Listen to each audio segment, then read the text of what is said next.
Ada acara pameran putri di sekolahku. Setiap anak perempuan akan datang dengan orang tua. Keduanya berdandan dalam kostum putri. Aku dan ayahku gelisah menunggu saat guru akhirnya memanggil nama kami. Tapi saat kami naik ke panggung, ada keheningan sesaat. Lalu seluruh penonton jadi riuh. Ayahku dalam pakaian putri sepertinya tak terlalu cocok, ha? Hai yang di sana, namaku Pamela. Kalian bertanya-tanya bagaimana kami di situasi itu? Tetaplah menyimak karena aku akan ceritakan ke kalian cerita lucu yang pernah ada. Aku tumbuh dengan dua orang tua yang penuh kasih. Ibu mengelola restoran pizza di kota, sedangkan ayah adalah petinju profesional. Namun kemudian ibu meninggal dalam sebuah kecelakaan saat ayah sedang pergi turnamen. Setelah itu ayah tak bisa berhenti berduka dan menyalahkan dirinya sendiri karena meninggalkan ibu sendirian. Jadi ayah memutuskan berhenti bertinju dan mengurusku serta restoran pizza itu. Tumbuh besar, ayah selalu pastikan aku tak lewatkan jadi anak perempuan. Tapi entah kenapa dia gagal setiap kali. Itu suatu keajaiban. Misalnya saat dia berusaha membuat kuncir kuda, dia sangat kesulitan. Kukira dia sedang bertinju dengan rambutku. Hari ini adalah salah satu upaya ayah yang gagal. Setelah penampilan itu, kami sedang menuju keluar saat kami bertemu Pak Rocky, mantan kompetitor ayah. Oh, bukankah ini Pak Barkley, juara tinju kita? Hai Rocky, kami tak percaya saat kau meninggalkan ring. Kau ini legenda, Barkley. Tapi kurasa keluarga yang utama ya kan? Pernah jadi petinju terkenal, sekarang ayah yang menjadi putri? Hahaha. Oh, ngomong-ngomong, ini putraku. Dia akan mengikuti jejakku. Darah pejuang mengalir dalam keluarga, kau tahu? Kuharap tak mengalir di keluarga menjadi bajingan sepertimu. Saat kami tiba di rumah, kulihat ayah merenung. Mungkin memikirkan pertemuan dengan Rocky. Jadi, aku bohong padanya. Ayah, aku tahu ayah sudah melakukan ini untukku, tapi semua hal feminin ini toh tak cocok untukku. Sebaliknya, bisakah kau mengajariku bertinju? Aku ingin menjadi petinju sepertimu. Jujur pada Tuhan, aku masih suka sekali menjadi feminin dan lainnya, tapi hanya dengan melihat seberapa senang ayah, aku tahu aku sudah membuat keputusan yang tepat. Sejak saat itu aku tumbuh membantu ayah menjalankan restoran pizza dan belajar tinju dengannya. Akhirnya, ayah mendapat lebih banyak murid. Carson adalah yang terlama dan favorit ayah. Dia juga tinggal dengan kami dan membantu restoran. Bisnis segera meningkat berkat saudara bertinjuku. Para pelanggan, terutama yang perempuan, menyukainya. Segera kami jadi restoran pizza terkeren di kota. Suatu kali saat menjalankan tugas untuk restoran, kami mendengar seorang wanita tua meneriaki seseorang. Kau mencuri kukisku, anak muda? Tapi anak laki-laki itu hanya berjalan pergi meninggalkan wanita putus asa itu di belakangnya. Beraninya dia. Aku langsung menerjangnya dan menjatuhkannya ke tanah. Apa kau tak dengar kau pencuri? Kembalikan kukisnya sekarang. Hei, hentikan. Ini salah paham. Aku sudah lihat dia meletakkan kukis itu ke dalam tasnya. Wanita tua itu segera memeriksa tasnya dan kukisnya memang ada di dalam. Dengan canggung kulepaskan anak laki-laki itu dan saat dia berbalik, aku terkejut. Dia terlihat seperti malaikat yang berjalan di bumi. Bahkan dengan wajah kesal yang dia tunjukkan padaku. Apa ini adalah cinta pada pandangan pertama? Di perjalanan pulang, aku tak bisa berhenti menghayalkan dirinya. Saat tiba-tiba ku dengar ada truk pindah parkir di bangunan sebelah. Dan tepat di sana ada dia. Dia sangat berkeringat, kemudian tiba-tiba melepas kemejanya memperlihatkan badannya yang six-pack. Wah, ini hari keberuntunganku. Kemudian aku bertanya sekeliling dan tahu namanya adalah Denzel dan dia baru saja pindah ke sini dengan ibunya, Michelle. Sejak saat itu aku tak bisa fokus dengan yang lain. Karena Denzel si cowok tampan dan perutnya yang memukau terus berlarian dalam kepalaku. Hei, ada apa? Oh, kau kenapa? Ups, maaf. Hanya saja kurasa aku naksir berat pada tetangga baru kita, Denzel. Apa? Sungguhan? Ya, tapi aku tak tahu harus berbuat apa. Ada masukan? Aku punya banyak, tapi... Oh, ayolah, aku akan lakukan apa saja. Kumohon. Oke. Sekarang dengarkan baik-baik. Menurut Carson, cara terbaik untuk menunjukkan pesonaku adalah dengan memamerkan ototku. Jadi ku pasang samsak tinju baru ini tepat di depan rumah, menunggunya untuk muncul dan mengerahkan segenap tenagaku untuk meninju benda itu. Tapi Denzel sangat tak terkesan. Dengan dingin dia hanya melempar sampah, kemudian membanting pintu. Kemudian kutunggu hingga Denzel muncul di jendelanya, kemudian mulai mengangkat bangkuku ke atas dengan satu tangan untuk membuatnya terkesan. Yoga sore. Dia melihatku seolah aku ini badut sirkus dan menutup gorden. Ais. Dengan kecewa keesokan harinya aku pergi bicara dengan Carson. Tak ada satupun yang aku coba berhasil, dia tak peduli. Kau yakin itu berhasil tiap kali aku berusaha mendapatkan cewek? Tapi aku ini cewek. Kau ini main-main denganku ya? Kena kau. Tapi apa sih yang menarik sekali dari dia? Kau bisa bersamaku saja. Aku bisa memperlakukanmu dengan baik, Pam. Kau cuma seperti saudara bagiku, Carson. Terima kasih atas bantuanmu. Salah sekali mengandalkannya. Tapi bukan itu saja. Aku sudah lihat Carson dan gengnya menyudutkan Denzel. Aku langsung berlari untuk melindunginya. Tenang, kita tak lakukan apapun. Hanya saja Denzel ingin tas ini untuk ibunya, tapi aku ingin ini untukmu. Bagaimana kalau bertarung untuk menyelesaikan ini? Siapapun yang menang mendapatkannya. Adil ya kan? Aku sudah mendapatkannya, jadi aku tak punya alasan berkelahi. Tapi jika kau memaksa, kau bisa ambil itu. Berhenti berpura-pura jadi sok baik. Bilang saja kau takut, pengecut. Wow. Aku tak suka berkelahi. Lalu dengan tenang dia berjalan pergi. Aku menyusulnya di tikungan. Hei, jangan khawatir, aku melindungimu. Carson tak akan bisa menyentuhmu. Tak perlu. Kau pikir aku tak bisa melindungimu? Aku juga petinju sepertimu, kau tahu? Ha. Kau tahu apa yang paling kubenci di dunia ini? Petinju. Dan by the way, bisa kau pindahkan samsakmu ke tempat lain? Itu membuatku frustasi tiap kali melihatnya. Jadi semua upayaku untuk memikatnya sia-sia? Lagi pula, apa yang dia benci dari tinju? Beberapa hari kemudian aku sampai di rumah dari sekolah dan melihat yang sepertinya adalah pertengkaran sengit antara ayah dan ibu Denzel, Michelle.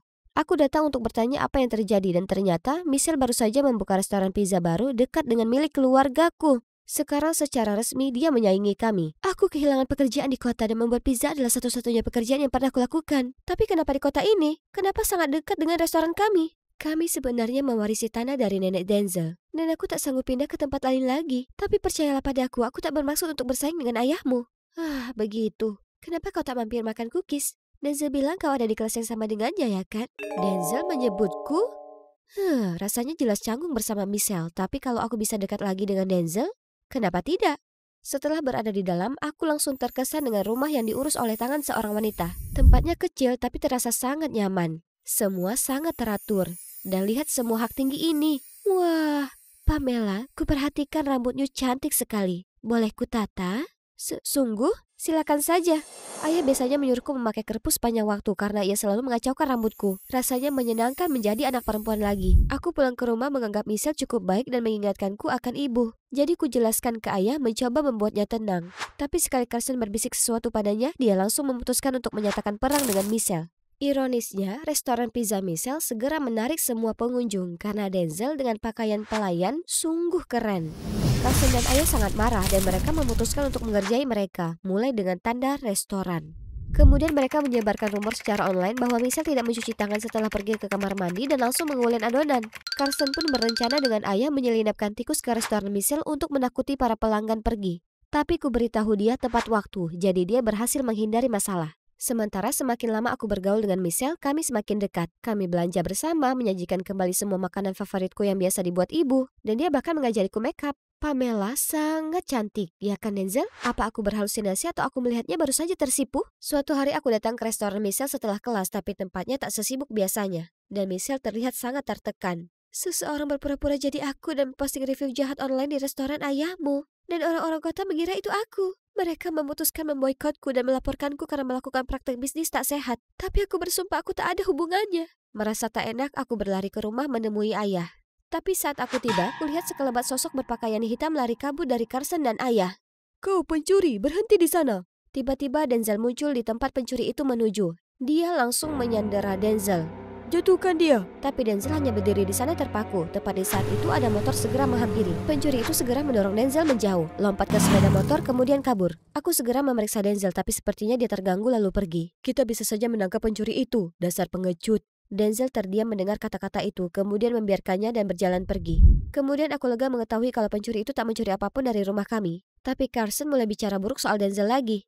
Pak Barkley, kurasa Denzel dalang di balik pencuri itu. Mungkin itulah kenapa dia membiarkannya pergi. Hentikan! Kenapa kau harus menjadi begitu curiga dan membenci? Oh ya? Bagaimana denganmu? Bersenang-senang mengadukan rencana kita ke Michelle? Apa? Kau beritahukan mereka rencana kita? Kulakukan? Memangnya kenapa? Sejak kapan ayah jadi sangat picik ya? Dan semua keributan ulasan palsu itu? Ayah yang pura-pura jadi Michelle dan memberi ulasan jelek restoran kita supaya dia diboikot, ya kan? Ayah tak berkata apapun saat Carson angkat bicara. Kau punya bukti? Sudah kukira, sementara kau bergaul dengan para pecundang itu, aku dan Pak Barkley mengorek informasi dan menemukan kalau Denzel adalah putra Rocky, musuh bebuyutannya. Tak menyangka putra dari petinju bisa jadi pengecut. Berhenti memanggilnya pengecut. Itu sudah cukup, Pamela, kau hanya punya satu pilihan, berhenti bergaul dengan Michelle dan anak pengecut itu. Aku tak akan pernah menerima laki-laki seperti itu. Terlalu frustrasi, aku hanya bergegas keluar dari sana dan langsung menuju tempat Michelle. Aku lalu curhat semua padanya. Dan dia mengajakku menginap hingga ayah meredah. Memikirkan apa yang dikatakan Carson sebelumnya, aku bertanya. Jadi, apakah ayah Denzel Pak Rocky, si petinju? Ya, dia. Tapi kami cerai sudah lama sekali. Sejak itu Denzel tinggal bersamaku. Tiba-tiba terasa canggung dan berat. Denzel hanya berdiri lalu pergi. Hanya saja Denzel tak suka membicarakan ayahnya. Oh ya, aku akan beristirahat. Anggap saja seperti rumah sendiri, oke? Aku kemudian menyusul Denzel saat dia tiba-tiba bicara. Kau tahu kenapa aku tak balas melawan? Hari itu dengan Carson di mall atau bahkan hari ini? Kau mungkin juga pikir aku ini pecundang. Tidak, bukan itu yang kupikirkan tentangmu. Saat aku masih kecil aku dulu mengaguminya dan bahkan memimpikan menjadi petinju sama sepertinya. Tapi kemudian laki-laki yang sama itu di luar ring tinju menjadi monster bagi ibuku. Aku mengaguminya tapi dia membuat hidup kami sengsara. Jadi aku janji pada diriku sendiri tak akan pernah gunakan kekerasan dan berhenti bertinju. Jadi itulah kenapa dia mengira olahraga itu sendiri membuat orang menjadi kasar? Herannya setelah obrolan di atap itu, Denzel sepertinya tak begitu berjarak dan bahkan menungguku setelah kelas. Rasanya masih agak canggung tapi hanya berada sedekat ini dengannya sudah cukup untuk membuat hatiku mengikuti Formula One. Tapi Carson tak akan berhenti menjadi orang ketiga yang mengganggu.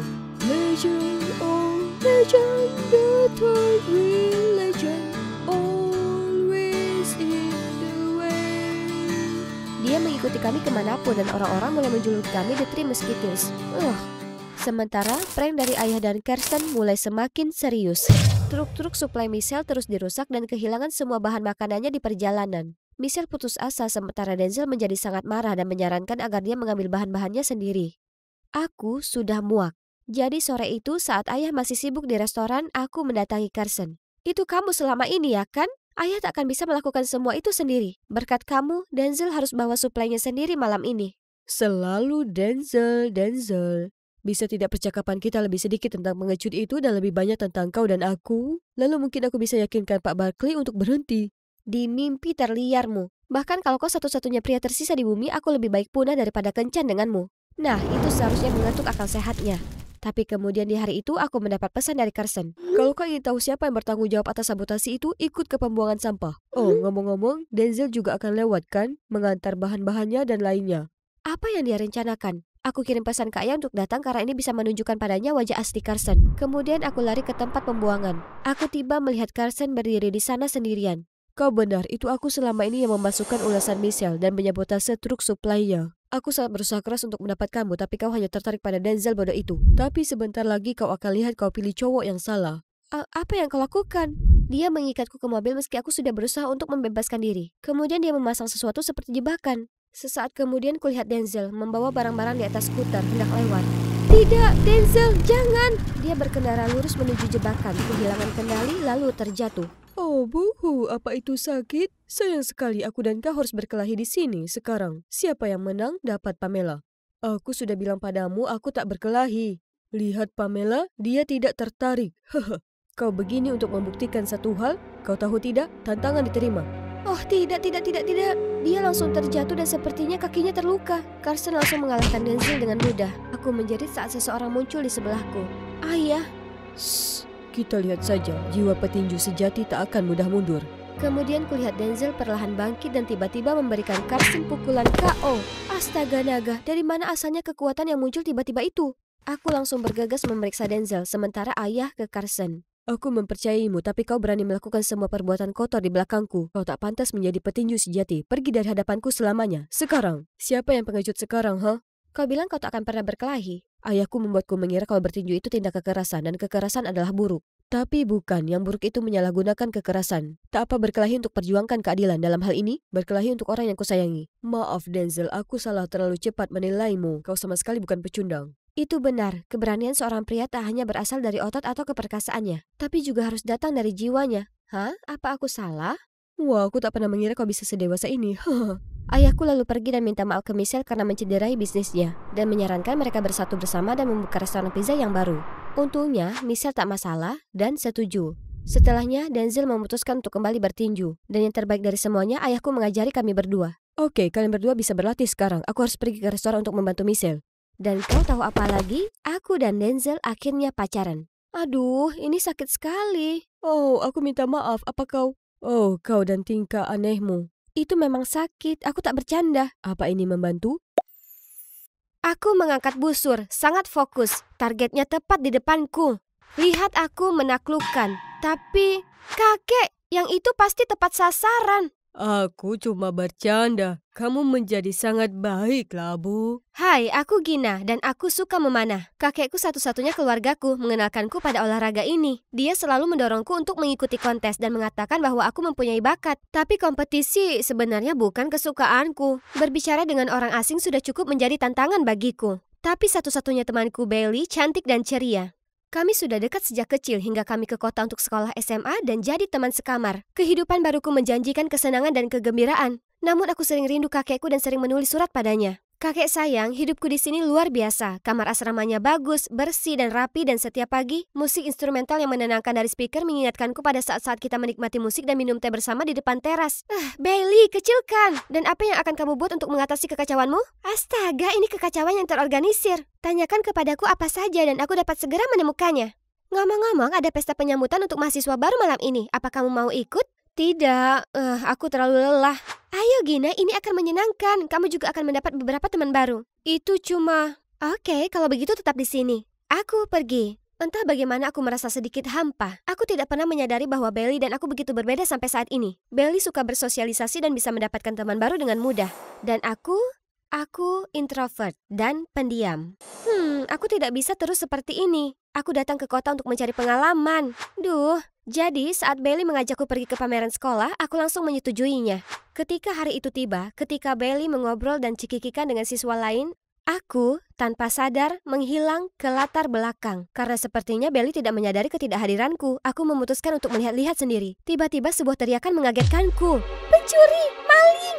Aku lihat seorang pencuri melarikan diri dengan membawa tas tangan seorang gadis. Tanpa pikir panjang, aku ambil satu set busur dan anak panah di dekatnya dan menembaknya. Saat itulah aku melihat anak panah lain. Terbang ke arah yang sama, kedua anak panah itu mengenai si pencuri tepat di kepalanya dan menjatuhkannya ke tanah. Aku mencari pemanah lainnya dan melihat dewa Yunani Apollo yang juga menatapku. Kemudian dia pergi untuk menangani pencuri itu saat aku mengambil kesempatan untuk meninggalkan tempat kejadian secara diam-diam. Aku masih melamun tentang cowok itu ketika Bailey masuk ke asrama kami bersama sekelompok teman. Aku segera mengubah diri menjadi burrito dan berpura-pura tidur. Tapi Bailey tanpa ampun membukakanku dengan senyum lebar. Hey G, ada seseorang yang aku ingin kamu temui, Samantha, kepala klub panahan sekolah. Bailey bilang kamu seorang pemanah yang hebat. Ya, mungkin. Ya, kami sedang mencari anggota baru. Kamu harus datang. Aku pasti akan mampir. Terima kasih. Sepulang sekolah keesokan harinya, aku mengunjungi klub panahan dan melihat wajah yang aku kenal. Itu cowok yang kemarin. Dia juga meniup anak panahnya seperti kakek. Lucu sekali. Ups, ketahuan. Apa aku sedang berhalusinasi atau dia berjalan ke arahku? Hai, kamu ada di pekan raya sekolah. Tembakanmu sangat fenomenal. Ngomong-ngomong, aku Chris. Aku Gina. Jadi, kamu baru di sini? Sebenarnya aku belum yakin bergabung atau tidak. Nah, bagaimana kalau demonstrasi kecil? Karena panik, aku mencoba menembak dengan tangan gemetar dan gagal total. Maaf. Tenang, kamu pasti bisa. Dia mencondongkan tubuh ke arahku dan jantungnya berdebar kencang. Aku menarik napas dalam-dalam, meniup pelan-pelan ke arah Fletching dan kali ini aku mencapai sasaran. Lihat kan, tembakan yang luar biasa. Kamu harus lebih percaya diri dan terbuka sehingga lebih banyak orang bisa mengenalmu. Jadi, Chris menjadi ekstrovert? Dia benar. Pasti menyenangkan berada di dekat gadis yang ramah dan percaya diri seperti Bailey. Dia baru di sini selama seminggu dan sudah mengetahui separuh isi sekolah. Dan semua orang menyukainya. Jadi pada hari itu juga, setelah bergumul dengan diri sendiri, aku memutuskan untuk meminta bantuan Bailey. Membantu? Dengan apa? Bantu aku jadi sepertimu, seorang ekstrovert. Kamu baik-baik saja apa adanya, kenapa harus berubah? Saat itu Samantha datang menjemputnya untuk pergi ke pesta ulang tahun. Mau bergabung dengan kami? Kamu lebih suka tinggal di sini dan membaca, kan? Kamu kenal aku. Lalu Bailey pergi begitu saja. Baiklah, jika dia tidak mau membantu, akan kulakukan sendiri. Saatnya keluar dari kepompongku. Jadi aku menghabiskan beberapa jam berikutnya untuk merombak diriku. Lumayan kan? Ketika aku tiba di pesta, semua orang melongo ke arahku. Hei, apakah kamu matahari? Karena kecantikanmu membutakanku. Kalau begitu kamu harus menjauh 93 juta mil dariku. Betapapun aku ingin segera pulang ke rumah, sebuah suara di kepalaku terus berteriak, bersosialisasi. Di internet mereka bilang ekstrovert selalu siap berteman, seperti Bailey yang menjadi bagian dalam setiap percakapan. Jadi aku mengerahkan seluruh keberanian untuk bergabung dengan kelompok terbesar yang membahas tentang hewan-hewan Arktik yang lucu. Aku ingat tips komunikasi, pimpin percakapan. Jadi aku melakukannya. Bukankah menyedihkan jika hewan-hewan tersebut kehilangan habitatnya karena perubahan iklim? 5 menit berikutnya aku menolak tentang masalah ini, tapi mereka sepertinya tidak terlalu tertarik. Oke, rencana B. Bailey juga selalu tahu cara menonjol. Jadi, saat semua orang mulai menari, aku berdiri di tengah ruangan dan menari sepenuh hati. Tapi setelah itu, semua orang menatapku seolah aku alien, termasuk Chris. Ketika aku akhirnya di kamar, aku merasa benar-benar dikalahkan. Apakah kamu serius ingin menjadi seorang ekstrovert? Aku perlu melakukannya, Belly. Kalau begitu, mungkin pelan-pelan dan jangan memaksakan diri terlalu keras. Kamu tidak harus menjadi supel dalam semalam. Belly jelas tidak percaya aku bisa melakukannya. Baiklah, akan kutunjukkan padanya dia bukan satu-satunya ekstrovert menawan di sini. Urutan bisnis pertamaku adalah bergabung dengan klub panahan. Itu akan jadi kesempatan terbaik mengesankan Chris. Untuk menutupi rasa malu di pesta itu, aku menguatkan diriku dan mendekati pria paling lucu di sini. Hai, aku Gina. Aku suka bajumu. Terima kasih. Aku Patrick. Patrick adalah ketua OSIS. Dia di sini untuk membantu mempromosikan klub panahan. Lalu setiap kali Chris lewat, aku mencoba bercanda dengan Patrick. Meski dia tampak teralihkan, namun Chris hanya berbalik dan terlihat tidak senang. Gina, ada apa denganmu dan Chris itu? Dia terus melihat ke sini. Oh, Chris, dia cuma teman satu klub. Mungkin karena dia tidak terlalu menyukaiku. Urusan laki-laki. Aku berpikir untuk gabung ke klub ini. Mau mengajariku? Tentu saja. Setelah itu aku dan Patrick sering berlatih memanah bersama. Aku jadi terlalu bersemangat dan menetapkan target sejauh yang aku bisa. Menarik talinya sekuat tenaga dan mencoba untuk tetap tenang saat anak panah mengenai sasaran. Entah dari mana, Chris muncul. Luar biasa, Gina, tembakan terbaik yang pernah aku lihat. Mengesankan, Gina. Mau minum sebelum kamu mengajariku cara melakukannya? Saat itu, Chris menawariku sebotol. Kamu suka jus apel, kan? Aku melihatmu hanya meminumnya di pesta. Ih, dia menyadarinya. Terima kasih. Kamu mau tumpangan pulang nanti? Akhirnya kesempatan untuk lebih dekat dengan Chris. Aku akan mengantarmu, Gina. Aku lebih akrab dengan rute itu. Tadinya aku mau bilang tidak, tapi Patrick sudah menarikku. Kenapa dia merusak momen romantisku? Mungkin dia juga menyukaiku, tapi pandanganku sudah tertuju pada Chris. Chris sepertinya peduli padaku, tapi butuh waktu untuk benar-benar memulai hubungan.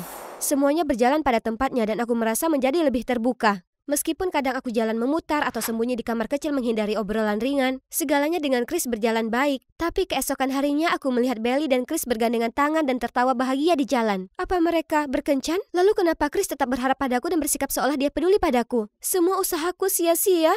Sekalipun aku mencoba menjadi seperti Belly, tentu saja Chris lebih memilih yang asli. Aku dengan murung pergi ke kamarku sesaat sebelum Belly, sangat periang seperti biasanya kembali. Kamu terlihat sangat bahagia, kencan menarik? Tidak sama sekali. Apa kita punya rahasia sekarang? Tentu saja tidak. Lagi pula apa yang kamu lakukan hari ini? Berbelit-belit ya. Dia jelas jatuh cinta pada Chris, tapi kenapa merahasiakannya? Supaya mereka masih bisa mengacaukan perasaan orang lain? Setelah itu aku menolak berbicara dengan Belly dan menghindari Chris. Setiap kali dia menyapaku, aku akan berpura-pura tidak melihatnya. Dan jika dia mendekatiku, aku akan menemui Patrick dan memintanya untuk mengantarku pulang. Itu sepele, tapi apalagi yang bisa kulakukan? Di dalam mobil Patrick, aku menerima SMS dari Chris. Dia mungkin hanya ingin menelponku 2 kali, jadi aku mematikan ponselku. Semua baik-baik saja? Ya, aku baik-baik saja. Kamu bukan pembohong yang baik, tapi aku punya sesuatu untuk menghiburmu. Beberapa menit kemudian kami berhenti di tempat yang tenang dengan pemandangan yang menakjubkan. Namun betapapun indahnya matahari terbenam, aku masih merasakan kesedihan menyelimuti diriku. Mau membicarakannya? Dan aku melakukannya. Sungguh, senang rasanya akhirnya melepaskan semuanya dari dadaku. Patrick mendengarkan dengan sabar, mengangguk mengerti. Ketika aku selesai, hari sudah senja. Terima kasih telah mendengarkan keluhanku. Tentu kapan saja, aku ingin berada di sana untukmu, Gina, dan aku tidak akan pernah menyakitimu. Aku tahu kamu suka Chris, tapi aku sangat peduli padamu. Kamu permata tersembunyi, dan aku ingin membantumu menjadi apa yang kau mau. Aku terkejut. Pada saat itu, Patrick menjadi lebih menarik daripada yang pernah aku bayangkan. Mungkin aku harus bersama orang seperti dia, dan melupakan orang-orang beracun itu. Jadi, aku setuju untuk pacaran dengannya. Keesokan harinya, Patrick sudah mengumumkannya kepada publik. Lihat, itulah yang akan dilakukan pria baik. Dia membawaku ke spa, memasak untukku, dan selalu bersikap manis. Aku belum pernah merasa seperti ini pada siapapun, dan rasanya seperti cinta. Namun, tidak selalu menyenangkan menjadi pacar Patrick. Dia terus-menerus menghadiri banyak acara sebagai ketua OSIS dan menjadikanku sebagai nilai plusnya. Pada kesempatan itu, Patrick akan berbicara kepada semua orang sementara aku berdiri dengan canggung. Aku mau gabung tapi tidak tahu caranya. Baiklah, tertawa akan menunjukkan bahwa aku mengikuti percakapan mereka. Tapi semua orang hanya menatapku dengan tatapan kosong. Apa yang lucu dari patah pinggul nenekku? Astaga, aku ingin segera menggali lubang untuk diriku sendiri. Setelah itu Patrick memintaku menggunakan keterampilan memanahku untuk pengambilan gambar komersial penggalangan dana. Gambar-gambar itu menjadi viral dan aku menjadi populer. Orang-orang ingin berteman denganku kemanapun aku pergi dan itu melelahkan. Ketika aku beritahu Patrick, dia bilang, "Itu bagus, kamu akan jadi wajah dari galang dana ini yang akan membantu banyak orang, seperti Katniss Everdeen dan First Rebellion. Aku sangat bangga memilikimu sebagai pacarku. Ayo kita teruskan ini, oke?" Sesuatu tentang hal itu tidak cocok bagiku. Tapi bukankah ini kehidupan yang selalu kuimpikan? Aku terlalu sibuk dengan rencana Patrick, jadi aku tidak punya waktu untuk diriku sendiri. Aku bahkan lupa menulis surat kepada kakek. Dan sudah lama sekali sejak terakhir aku pergi ke Kulpanahan. Bailey mencoba mengejarku, tapi aku tetap mengabaikannya. Jarak kami semakin jauh meskipun kami berbagi kamar. Pertunjukan hari ini tiba-tiba dibatalkan, jadi aku memanfaatkan kesempatan ini untuk mampir ke Kulpanahan. Aku jadi lebih nyaman dan terbebas dengan setiap anak panah yang aku tembakkan. Aku akhirnya merasa menjadi diriku sendiri lagi. Ketika aku selesai, aku melihat Chris menatapku. Aku langsung bingung dan mencoba pergi, tapi Chris mengikutiku. Gina, aku bahkan tidak mengenalimu lagi. Ini seperti kamu mencoba menjadi seseorang yang bukan dirimu. Apa kamu benar-benar bahagia? Kaulah yang palsu. Kamu menyukai cewek supel, kan? Jika aku berhenti mencoba, aku akan menjadi tidak terlihat lagi. Kamu hanya tidak menyukai Patrick dan kamu merasa terganggu karena dia adalah pacarku. Kamu benar, aku tidak menyukainya, tapi itu tidak ada hubungannya dengan ini. Karena tidak ingin mendengar kebohongannya lagi, aku langsung pergi. Tapi, meski aku tidak ingin mempercayai Chris, kata-katanya membuatku berpikir. Aku menemukan Bailey menungguku di kamar asrama kami. Dia tampak agak malu-malu. Bagaimana kabarmu dan Patrick? Semuanya baik-baik saja? Tentu saja, kamu punya masalah dengan kami. Bisakah kamu ikut denganku sepulang sekolah besok? Ada sesuatu yang ingin kutunjukkan. Aku mengikutinya karena penasaran. Bailey membawaku ke belakang sekolah, lalu menyuruhku bersembunyi di sudut dan menunggu. Lalu aku melihat Patrick, dia memeluk Bailey yang segera mendorongnya menjauh. Ayolah, aku tahu kamu punya sesuatu untukku, Bailey. Kenapa tidak tinggalkan aku sendiri? Kamu benar-benar sudah punya pacar. Gina, aku cuma memanfaatkannya. Itu hanya untuk menghasilkan uang dengan cepat. Gadis bodoh itu masih percaya kalau itu sebenarnya penggalangan dana. Aku bisa pilih siapa saja, tapi karena itu mengganggu Chris, itu adalah hal yang paling menarik. Aku tidak bisa bersama orang aneh menjengkelkan itu. Tapi kamu sangat cantik. Aku tidak tahan lagi dan berlari ke arah Patrick dan menamparnya tepat di wajah sombongnya. Kamu adalah orang brengsek terbesar yang pernah kutemui.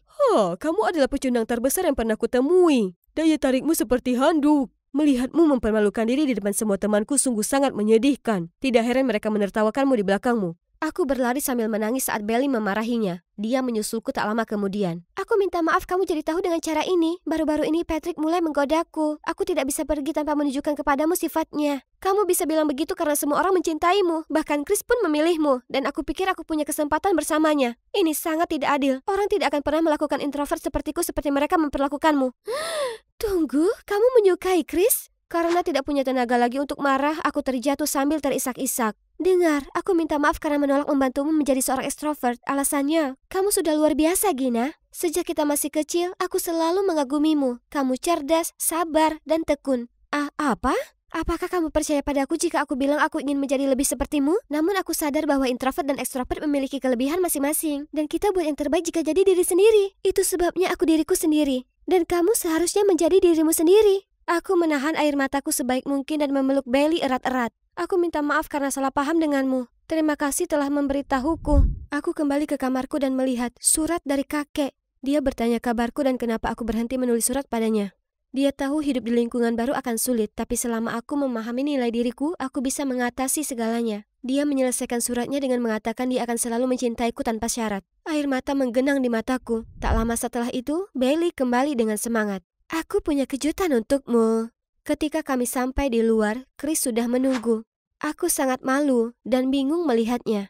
Gina, sejak kita bertemu di pameran, aku tidak berhenti memikirkanmu. Aku terkesan dengan keterampilan memanahmu, tapi sebelumnya aku terpesona oleh kecerdasan, kebaikan, bahkan sifat pemalumu. Bukankah kamu berkencan dengan Bailey? Apa? Chris adalah sepupuku. Dia membicarakanmu sepanjang waktu. Aku akan menjodohkan kalian, tapi kamu sudah bersama orang lain. Aku tidak bisa mempercayai telingaku dan hatiku menjadi liar. Saat itu, Bailey menerima pesan genit lagi dari Patrick. Apa yang harus aku lakukan dengan hal kotor ini? Baiklah. Bisa kalian percaya, Bailey membawanya ke sini dengan mata tertutup untuk mendapatkan kejutan. Oke, siap untuk hadiahku?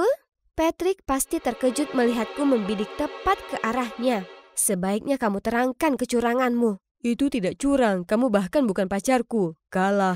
Sebelum dia menyelesaikannya, aku meluncurkan panah tepat di atas kepalanya. Beruntungnya kamu, bidikanku tepat, tapi siapa tahu pecundang sepertiku bisa saja meleset. Patrick ketakutan dan benar-benar kencing di celana. Lalu dia mengakui semua kesalahannya, menyedot dana masyarakat, suka menipu demi uang. Yang semua sudah tercatat.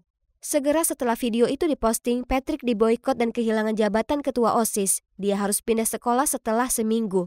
Aku akhirnya merasa percaya diri dan memenangkan banyak kompetisi memanah. Selama liburan, aku membawa Bailey dan Chris pulang ke rumah untuk menemui kakekku dan menunjukkan pialaku. Ingat semuanya, jadilah versi terbaik dari dirimu dan orang yang tepat akan menyukai dirimu yang sebenarnya.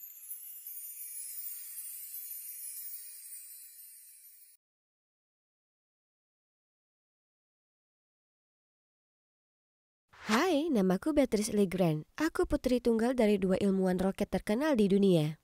Sejak kecil, aku selalu diajak setiap kali mereka tampil di televisi. Dan sahabatku, Alexine, selalu menjadi teman baikku. Apa rahasiamu meraih kesuksesan? Ya, kami berdua cinta sains sejak kecil dan memutuskan untuk mengabdikan hidup kami untuk sains. Dan keluarga adalah motivasi terbesar kami, bukan sains roket. Wow, orang tuamu keren banget. Dalam perjalanan pulang, ayah bertanya, "Jadi, apa cita-citamu, sayang?" Saat aku masih bingung mencari jawaban, Alexine sudah berkata, aku ingin menjadi pembawa acara bincang-bincang seperti wanita itu malam ini. Keren, kamu pasti bisa. Jangan khawatir, Beatrice, kamu akan segera tahu cita-citamu. Tapi Alexine dan aku mengalami masalah dalam belajar. Alexine kesulitan mengucapkan kalimat yang tepat, sedangkan aku sulit membaca dan menulis. Tentu saja kami benci sekolah. Orang tuaku membawaku ke dokter dan aku didiagnosis menderita disleksia. Ia juga mengatakan aku akan mengalami banyak kesulitan di sekolah dan tidak akan mencapai hasil akademis yang tinggi. Aku cukup kesal mendengarnya. Tapi ayahku, yang merupakan guru SMA, tidak senang dengan pernyataan itu. Omong kosong, Beatrice sangat cerdas.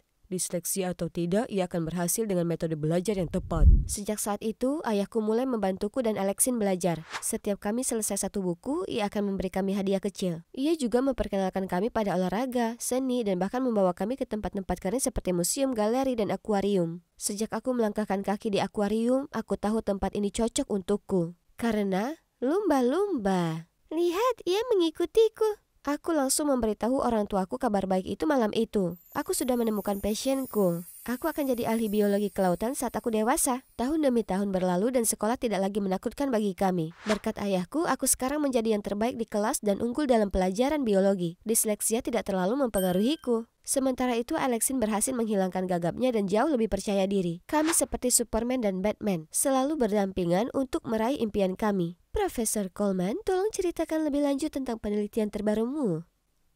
Ini adalah karya hidupku yang telah dikembangkan selama 1 dekade terakhir. Kami berdua diterima di SMA elit yang akan menjadi batu loncatan yang bagus untuk masa depan kami. Namun tidak seperti di SMP di mana aku bisa belajar dengan kecepatanku sendiri. Aku harus berusaha keras untuk mendapatkan nilai yang bagus karena kurikulum di sini sangat ketat. Sayangnya, disleksia kambuh karena stres, membuat segalanya semakin sulit bagiku. Di kelas, aku harus mencari kamu setiap 5 menit, yang membuat proses belajarku melambat. Suatu kali aku tinggal di kelas selama istirahat untuk mengkoreksi semua kata-kata yang aku campur aduk dalam esaiku. Itu membuatku disebut sikutu buku. Sebaliknya, Alexine yang cantik dan ekstrovert telah menjadi wajah dewan siswa. Dan dia masih berusaha membantuku. Benar, ini hanya kemunduran kecil. Namun itu belum semuanya. Kemarin, guru kimiaku memintaku untuk membaca peraturan keselamatan laboratorium. Jangan mencicipi atau mengendus. Kalian harus menyebarkan mantra. Apa? Maksudku bau. Maaf. Kita di kelas kimia, bukan ramuan 101 Profesor Snape. Begitulah Snape menjadi nama panggilanku. Semua karena si Francois itu. Semua orang menyukai kejahilannya dan dia lolos dari semua hukuman karena dia bintang lari yang sedang naik daun. Tapi sebenarnya dia penjahat dalam ceritaku. Akhir-akhir ini Alexine dan aku hanya punya sedikit waktu untuk mengobrol. Nongkrong dengan Francois. Mereka bertemu ketika Alexine mewawancarainya untuk koran sekolah. Lebih buruk lagi, dia sering membelanya, mengatakan aku akan menyukainya kalau aku juga mengenalnya. Tidak, terima kasih. Selain itu, tampaknya Alexine meraih prestasi untuk mimpinya. Sementara itu, aku hampir tidak bisa belajar dan bergaul dengan teman-teman sekelasku. Kemudian tibalah saatnya ketika setiap siswa yang ingin memulai kuliah di universitas bergengsi perlu ketemu konselor perguruan tinggi, Bu Dupont. Dia bilang nilaiku cukup bagus, tapi aku juga memerlukan pernyataan pribadi yang bagus. Tujuannya untuk menangkap esensi diriku dan menunjukkan aku siap berkomitmen pada masa depanku. Cukup sederhana, bukan? Tapi ketika harus benar-benar menulis, kenapa hal itu begitu sulit? Apakah aku meragukan rencanaku sendiri? Apa benar aku bisa jadi ahli biologi kelautan? Saat makan malam ku coba sampaikan ini ke orang tuaku. Tapi tampaknya mereka sudah mengira aku mahasiswa biologi kelautan. Kurasa tidak ada jalan kembali. Aku memanggil Alexine ke akuarium untuk membantuku menjernihkan pikiran. Dia terlambat, jadi aku pergi menemui teman-teman lumba-lumbaku. Mereka benar-benar menenangkanku. Tiba-tiba suara melengking menyadarkanku. Kamu disleksia karena kamu bisa bicara bahasa lumba-lumba? Haruskah kami carikan buku tentang lumba-lumba? Aku berbalik untuk melihat Alexin dan rombongan teman-teman barunya dan si badut. Mereka mulai cekikikan. Tidak ada kata dalam bahasa Inggris yang bisa menggambarkan betapa marah dan terhinanya diriku. Apa kamu perlu bawa mereka ke sini untuk mempermalukanku? Aku menjauh, tapi secara tidak sengaja menuju ke sebuah terowongan kaca. Rasanya seperti aku benar-benar tenggelam di dalam air. Kenangan mengerikan saat aku jatuh menembus es ke dalam air yang dalam, gelap dan dingin membekukan muncul kembali. Aku segera berlari keluar. Max, tunggu. Aku berbalik melihat Alexin mengejarku. Awas, ada mobil. Aku segera mendorongnya menjauh. Mobil itu tidak menabraknya, tapi dia terluka. Kami segera membawanya ke rumah sakit. Namun saat ia sadar, Alexin tidak bisa berbicara. Dokternya mengatakan pita suaranya lumpuh sementara karena trauma leher dan dada. Artinya Alexin tidak bisa menjadi pembawa acara hari olahraga sekolah. Aku diliputi rasa bersalah. Alexin berkata, "Aku akan baik-baik saja. Maaf. Aku pikir mengajak teman sekelas akan menghiburmu." Ia bahkan berkata aku harus mengejar impianku dan tidak membiarkan apapun menghalangiku. Aku sangat tersentuh, namun entah kenapa kata-katanya membuatku merasa sangat tertekan. Aku akan bekerja lebih keras mulai sekarang. Setelah hari itu, Francois terus mengikutiku kemana-mana mencoba meminta maaf. Aku menghindarinya seperti wabah. Suatu hari aku bolos bahasa Inggris dan saat aku kembali, teman-teman sekelasku membicarakan tentang guru pengganti bernama Pak Legrand. Mereka tampak begitu bersemangat karena dia tidak menyuruh mereka mengerjakan tugas dan hanya menceritakan kisah-kisah lucu.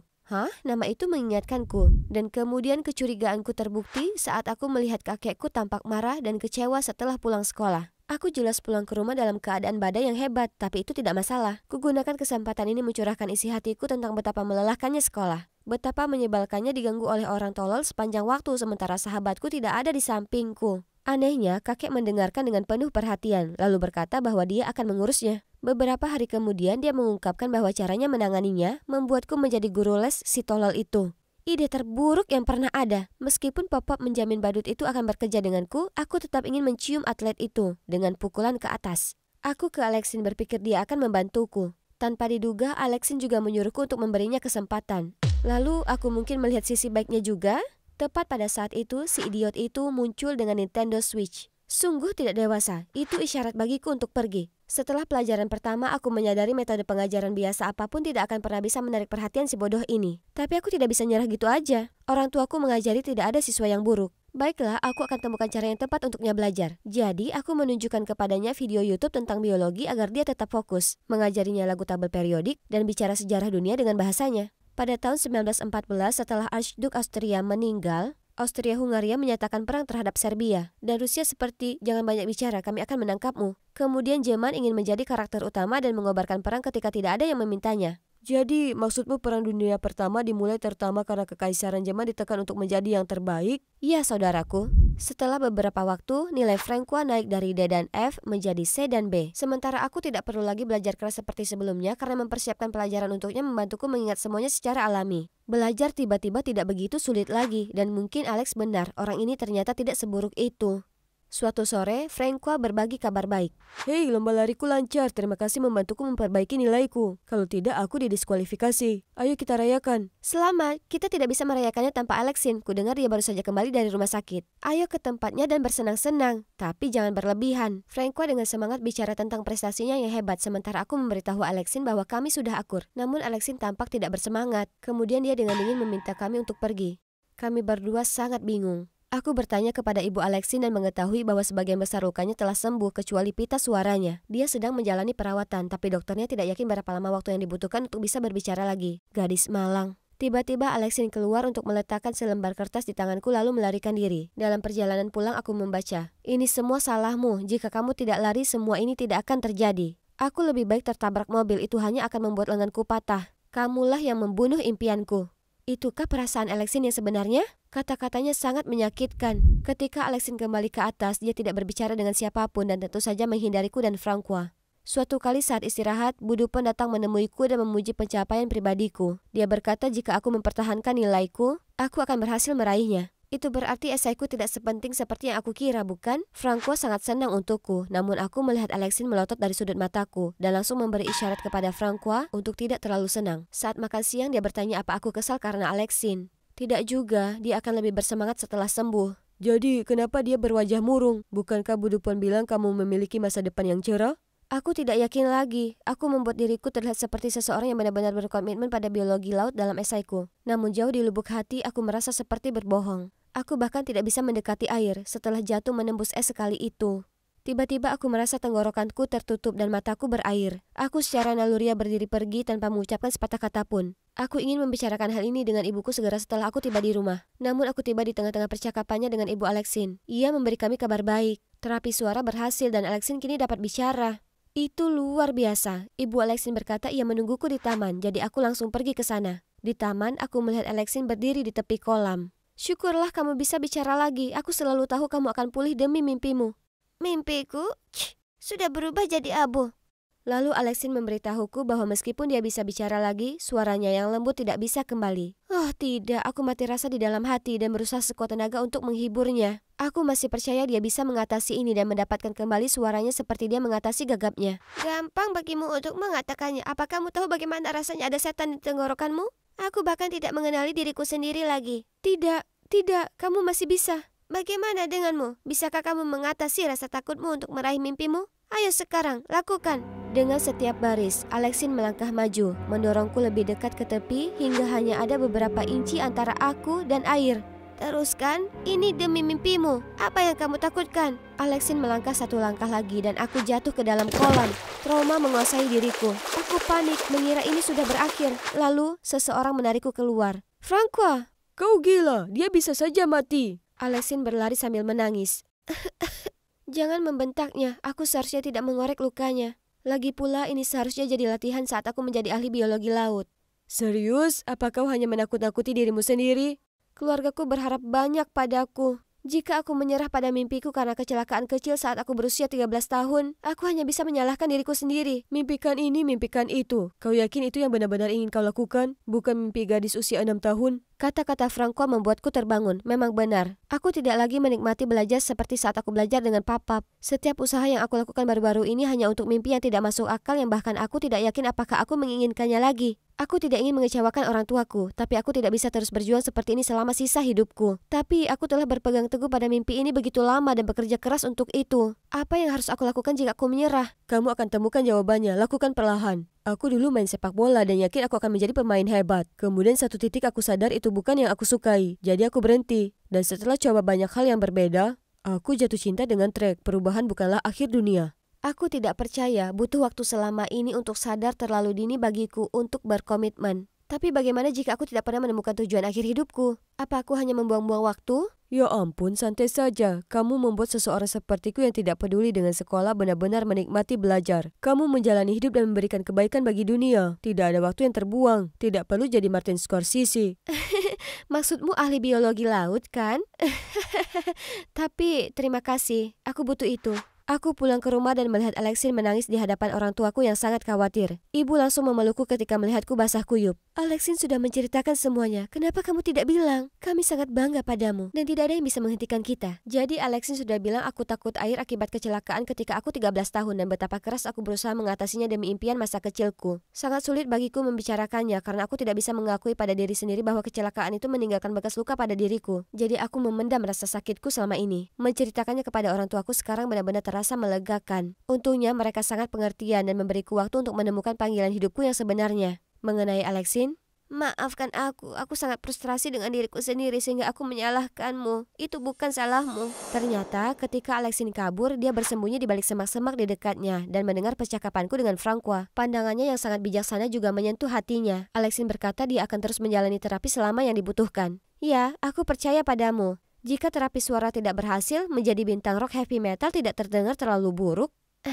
Wah, benarkah? Kupikir Francois hanya berbicara sebentar di sana. Setelah itu semuanya berjalan seperti biasa, tetapi tekanan pada aku berkurang. Aku benar-benar mendapat teman baru tahun ini dan semakin dekat dengan sahabatku. Suara Alexin membaik dan dia juga bersenang-senang menjelajahi jalan lain selain menjadi pembawa acara bincang-bincang. Musim panas tiba dalam sekejap mata dan aku menjadi sukarelawan di sekolah untuk siswa dengan kesulitan belajar. Aku ingin membantu orang disleksia sepertiku belajar sebaik kemampuan mereka. Sama seperti orang tuaku membantuku. Kedengarannya seperti awal yang baik untuk perjalanan menemukan jati diriku. Bisa jadi pekerjaan impianku, jika tidak akan terus kucari.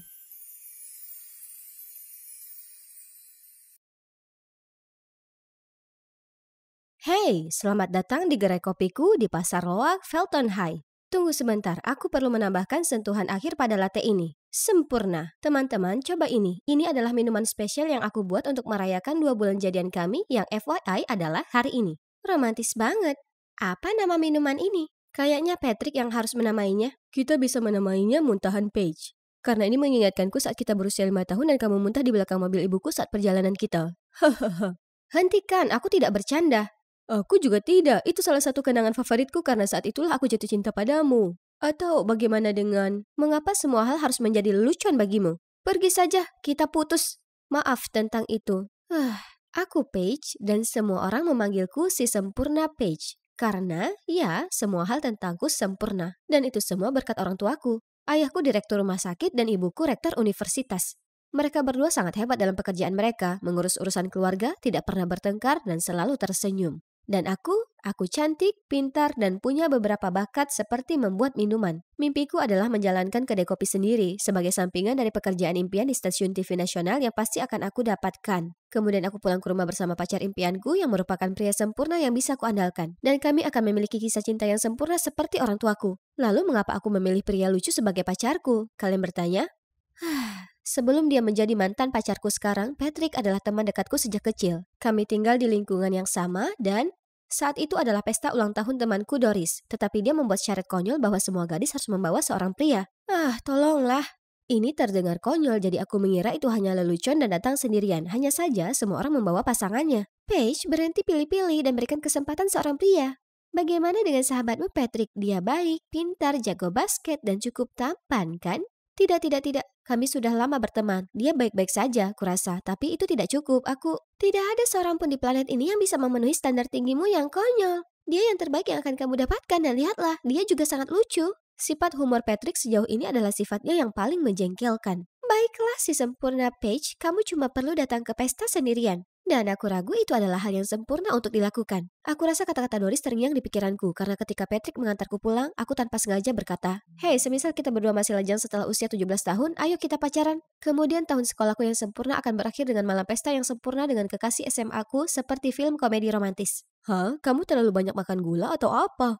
Tidak, tentu saja tidak. Aku cuma tidak mungkin datang ke pesta tanpa pasangan. Oh, sungguh kejutan. Seolah-olah ada orang yang berani datang ke pesta tanpa pasangan. Tapi aku bukan orang sembarangan. Hal memalukan seperti itu akan menjadi goresan pada berlian yang mana itu adalah aku. Baiklah, aku akan melakukan apapun yang kamu mau. Waktu berlalu dan aku berkonsentrasi pada pelajaranku dan hobiku. Lalu tanpa aku sadari, aku sudah berusia 17 tahun dan masih belum punya pacar. Aku mendengar suara aneh dari balkon. Patrick? Apa yang dia lakukan dengan mawar di mulutnya? Hei, apa kamu ingat janji kita dulu? Oke, baiklah. Mulai hari ini aku mengizinkanmu menjadi pacarku. Pulanglah dan bersiap-siap. Malam ini akan menjadi kencan pertama kita. Tunggu, kamu serius? Ini bukan lelucon. Kenapa kamu selalu bercanda? Baiklah. Kemana kekasihku ingin pergi untuk kencan pertama kita? Jadi kami mulai kencan dan sejauh ini semuanya berjalan baik. Karena dia sudah mengenalku sejak lama. Dia tahu apa yang kusukai dan apa yang kupikirkan. Dia tidak pernah berdebat denganku dan hanya melakukan apa yang kuminta. Dan yang terbaik dari semuanya, semua orang memuji kami dan mengatakan kami pasangan yang diciptakan di surga. Hanya ada satu masalah. Selera humor Patrick menghancurkan suasana romantis. Jadi itulah yang membawa kami ke masa sekarang dan mengapa aku mengakhiri hubungan kami. Malam harinya, Patrick menelpon dan minta maaf, tapi aku tegaskan kami tetap putus. Karena aku tidak ingin membebani persahabatan kami. Dia tampak cukup terkejut dengan ini, tapi Patrick tetaplah Patrick. Dia segera menanggapinya dengan ringan. Kembali ke zona pertemanan. Oke, baiklah. Jadi tidak perlu menjemput Paige setiap pagi lagi. Bagus. Sampai ketemu di kelas. Entah kenapa aku sedikit sedih karena dia menyetujui hal ini dengan cepat. Tapi bagaimanapun juga, itu hanya hubungan singkat yang bodoh kan? Tapi tunggu dulu, bagaimana dengan pestanya? Aku tidak bisa kehilangan muka di depan teman-temanku, jadi aku gabung ke aplikasi kencan untuk dapatkan pangeran tampanku. Terlalu pendek, terlalu kutu buku, terlalu nyentrik. Dan setelah berhari-hari menggeser dengan putus asa, aku akhirnya menemukan pria yang menarik perhatianku. Maksudku, aku tidak benar-benar bisa melihat wajahnya, tapi dia pasti tampan. Aku langsung kirim pesan padanya dan tahu tidak? Kami langsung cocok dan langsung mengatur kencan. Aku merapikan rambut sesekali lagi dan berjalan mendekatinya. Halo kamu? Patrick? Kejutan sayang, aku adalah pasangan misteriusmu yang sempurna. Oh, Patrick, aku bersumpah. Bagaimana perasaanmu? Marah ya? Sekarang kamu tahu bagaimana perasaan hatiku yang malang saat kamu menghancurkannya berkeping-keping. Aku benar-benar marah, tapi Patrick tetap menyeringai menyebalkan. Jadi kamu sangat haus akan cinta? Baiklah, aku tahu tipe idealmu dengan sangat baik. Biarkan aku carikan pria untukmu. Kamu tahu, pria tampan cenderung bergaul dengan kelompok. Kita lihat saja nanti. Kamu tahu, tampan hanyalah satu hal dalam daftarku.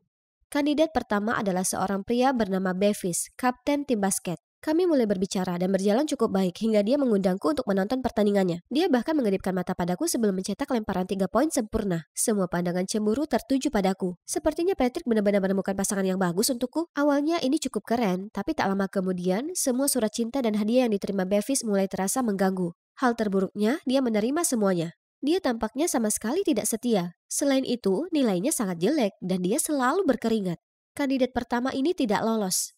Selanjutnya Daniel, seorang jenius yang lucu dan suka menciptakan berbagai hal. Aku sangat suka melihat betapa bersemangatnya dia saat mengerjakan sesuatu. Dia sangat berbakat. Tapi dia selalu datang terlambat ke kencan kami dengan alasan ada kerusakan mesin. Pakaiannya selalu kotor terkena minyak dan yang dia bicarakan hanyalah penelitian. Oh, sebenarnya aku sama sekali tidak mengerti apa yang kamu bicarakan. Kamu sangat robotik. Aku pulang ke rumah dan melihat Patrick sudah membuat dirinya nyaman di ruang tamu kami. Dia pasti sudah mendengar berita itu. Jadi cowok olahragawan punya terlalu banyak penggemar cewek, tidak bagus. Cowok mekanik terlalu sibuk, tidak bagus. Lalu mungkin cowok kaya dengan banyak waktu luang bisa memperlakukanmu seperti putri? Patrick memperkenalkanku kepada seorang pria bernama Eric, anak kaya di sekolah yang memanjakanku dengan hadiah-hadiah mewah. Itu menyenangkan, tapi sikapnya yang selalu nempel padaku membuatku sesak napas. Dia selalu ada di sana dan tidak berhenti menelpon dan mengirim pesan padaku. Dia juga menghabiskan waktu lebih lama daripada aku untuk bersiap-siap. Tidak, terima kasih. Kenapa? Kamu terlalu menempel. Kalau kamu punya terlalu banyak waktu luang, kenapa tidak melakukan sesuatu yang berguna? Apa? Aku hanya menempel padamu karena aku peduli. Tapi sepertinya aku hanya membuang waktu untuk hal-hal yang tidak berguna. Karena kamu hanyalah gadis manja keras kepala yang selalu mencari-cari kesalahan dalam segala hal dan tidak menghargai perasaan orang lain. Tidak ada yang pernah berbicara kepadaku seperti itu sebelumnya. Tidak berguna? Keras kepala? Manja?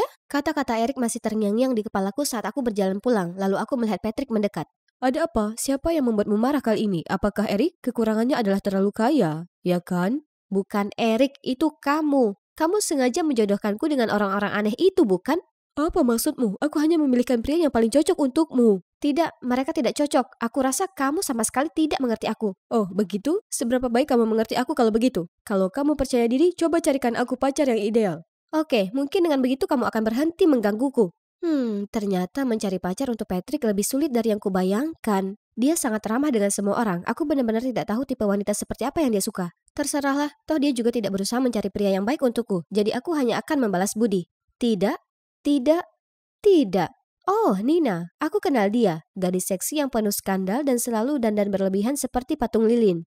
Aku cukup yakin dia menyukai Patrick karena dia selalu menyemangatinya dari pinggir lapangan selama pertandingan. Patrick, mari kita lihat kencan seru apa yang bisa kamu lakukan dengan gadis ini. Keesokan harinya, aku langsung mendekati Nina dan bertanya apakah dia mau berkencan dengan Patrick. Dia terlihat agak terkejut, tapi setelah memikirkannya, dia setuju. Mereka bertemu di sebuah kafe dan setelah aku memperkenalkan mereka satu sama lain, aku duduk di meja terdekat dan mengamati. Aku berharap semuanya akan sangat canggung di antara mereka, tapi mengejutkannya, mereka terlihat cukup akrab. Aku tidak bisa mendengar apa yang mereka katakan, tapi mereka terus tertawa terbahak-bahak. Mereka bertingkah seolah-olah sudah saling kenal selama bertahun-tahun. Patrick dan Nina berpamitan dan begitu Nina pergi, aku melompat keluar dan bertanya, "Bagaimana kamu bisa bersenang-senang mengobrol dengan Nina sepanjang malam?" Tawanya terbahak-bahak, itu sangat tidak seperti seorang perempuan. Jadi, dia menyenangkan. Semua orang punya kekurangan. Bahkan menurutku itu bukan kekurangan. Itu imut. Baik, mari kita lihat berapa lama kalian berdua bisa bersenang-senang. Tapi di hari-hari berikutnya, aku masih melihat Patrick dengan Nina. Lalu di sekolah, aku mendengar Nina berbicara dengan teman-temannya. Malam ini, pantas saja kamu terlihat sangat bahagia sepanjang hari. Tentu saja, ini akan menjadi pengakuan besar. Hah? Mereka baru saja berkencan selama 5 menit. Aku bertanya-tanya mengapa Patrick sangat menyukai Nina. Jadi aku memutuskan untuk menguntit mereka. Aku mengikuti mereka ke restoran mewah ini.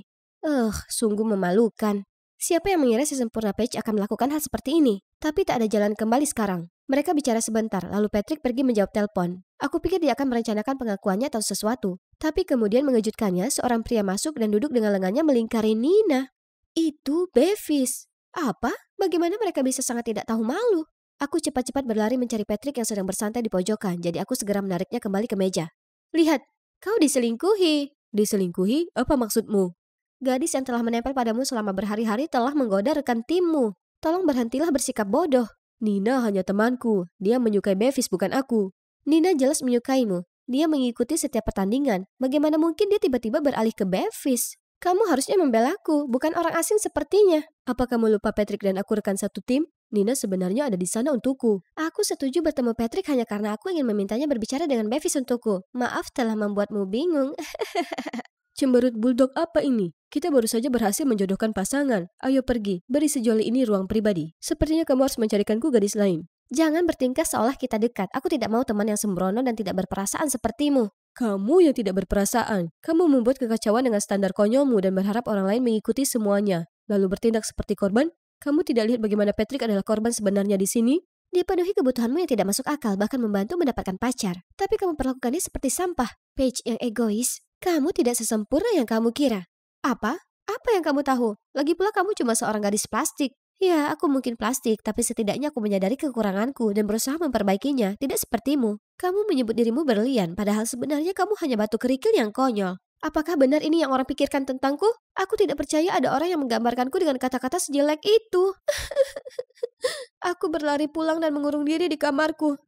Menyadari bahwa orang lain menganggapku buruk membuatku sangat tertekan. Ibu masuk ke kamarku untuk memeriksa keadaanku dan aku akhirnya menceritakan semua padanya. Semua orang sepertinya membenciku sekarang. Bagaimana aku mungkin akan sendirian seumur hidup tanpa menemukan pasangan sempurna dan tidak memiliki akhir yang bahagia seperti ibu dan ayah. Nah, semua orang punya kekurangan. Aku dan ayahmu juga. Aku bisa jadi sangat pemarah, tapi ayah selalu tahu bagaimana caranya untuk menenangkanku. Sementara itu dia sangat tidak romantis, jadi aku harus memberi petunjuk sesekali. Intinya, saling terima dan cintai kekurangan satu sama lain. Itulah rahasia dari pernikahan yang langgeng dan bahagia. Bicara dengan ibuku membuatku paham tidak ada yang sempurna, dan oleh karena itu standarku tidak masuk akal. Aku punya beberapa permintaan maaf yang harus disampaikan. Aku kirim pesan ke Bevis, Daniel, Eric, dan Nina. Bevis langsung membalas dan mengatakan dia juga minta maaf atas apa yang dia katakan. Tapi itu berasal dari niat baik dan dia yakin bahwa aku lebih baik dari itu, karena dia percaya pada pandangan Patrick terhadap orang-orang. Sekarang tinggal satu permintaan maaf terakhir yang harus kulakukan dan aku harus melakukannya secara langsung. Oh, sepertinya dia sudah menemukanku. Hai cantik, kamu mencariku? Pria paling tampan di kota ini? Tolong berhenti, aku datang untuk bicara hal serius.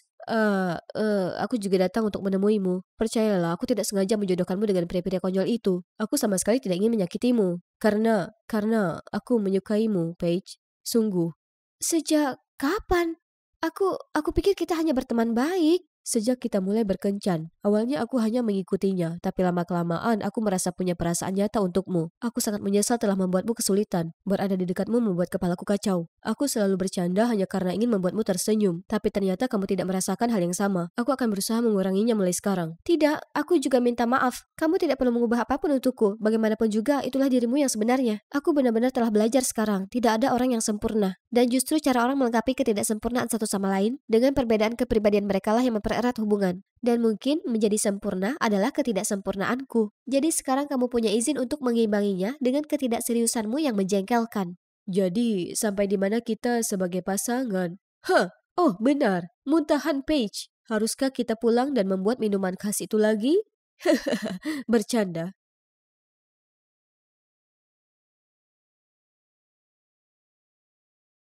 Jayden terdiam sesaat, kemudian dengan tenang berkata, Kau benar. Maaf, aku akan mundur. Toh jadi pihak ketiga selama ini tak membuatku memperoleh informasi apapun soal ayah Mike. Dia sungguh bersikap tenang, dan mungkin Mike bahkan tak tahu apa-apa perihal yang ayahnya lakukan. FBI mungkin harus cari cara lain untuk lakukan investigasi ini. Jayden tak tahu, Jasmine telah menjadi faktor tak terduga dalam rencana investigasinya. Setelah saat itu, Jasmine dan Mike kencan berdua saja. Tapi mereka membuat Jasmine merasa makin menjauh darinya. Kenapa week ini harus begitu panjang? Dan sepatu aneh ini, kenapa para cewek mau menyiksa diri dengan benda-benda ini? Jasmine memikirkan tentang saat terakhir dia bersama dengan Jayden. Bagaimana dia bisa tanggalkan sepatu hak bodoh itu dan menikmati digendongnya? Tapi tentu itu tak akan pernah terjadi di depan Mike. Jayden telah menjaga janjinya dan meninggalkan kami berdua. Tapi kenapa aku merasa ada sesuatu yang hilang? Kau cantik sekali hari ini. Kalung itu sungguh luar biasa.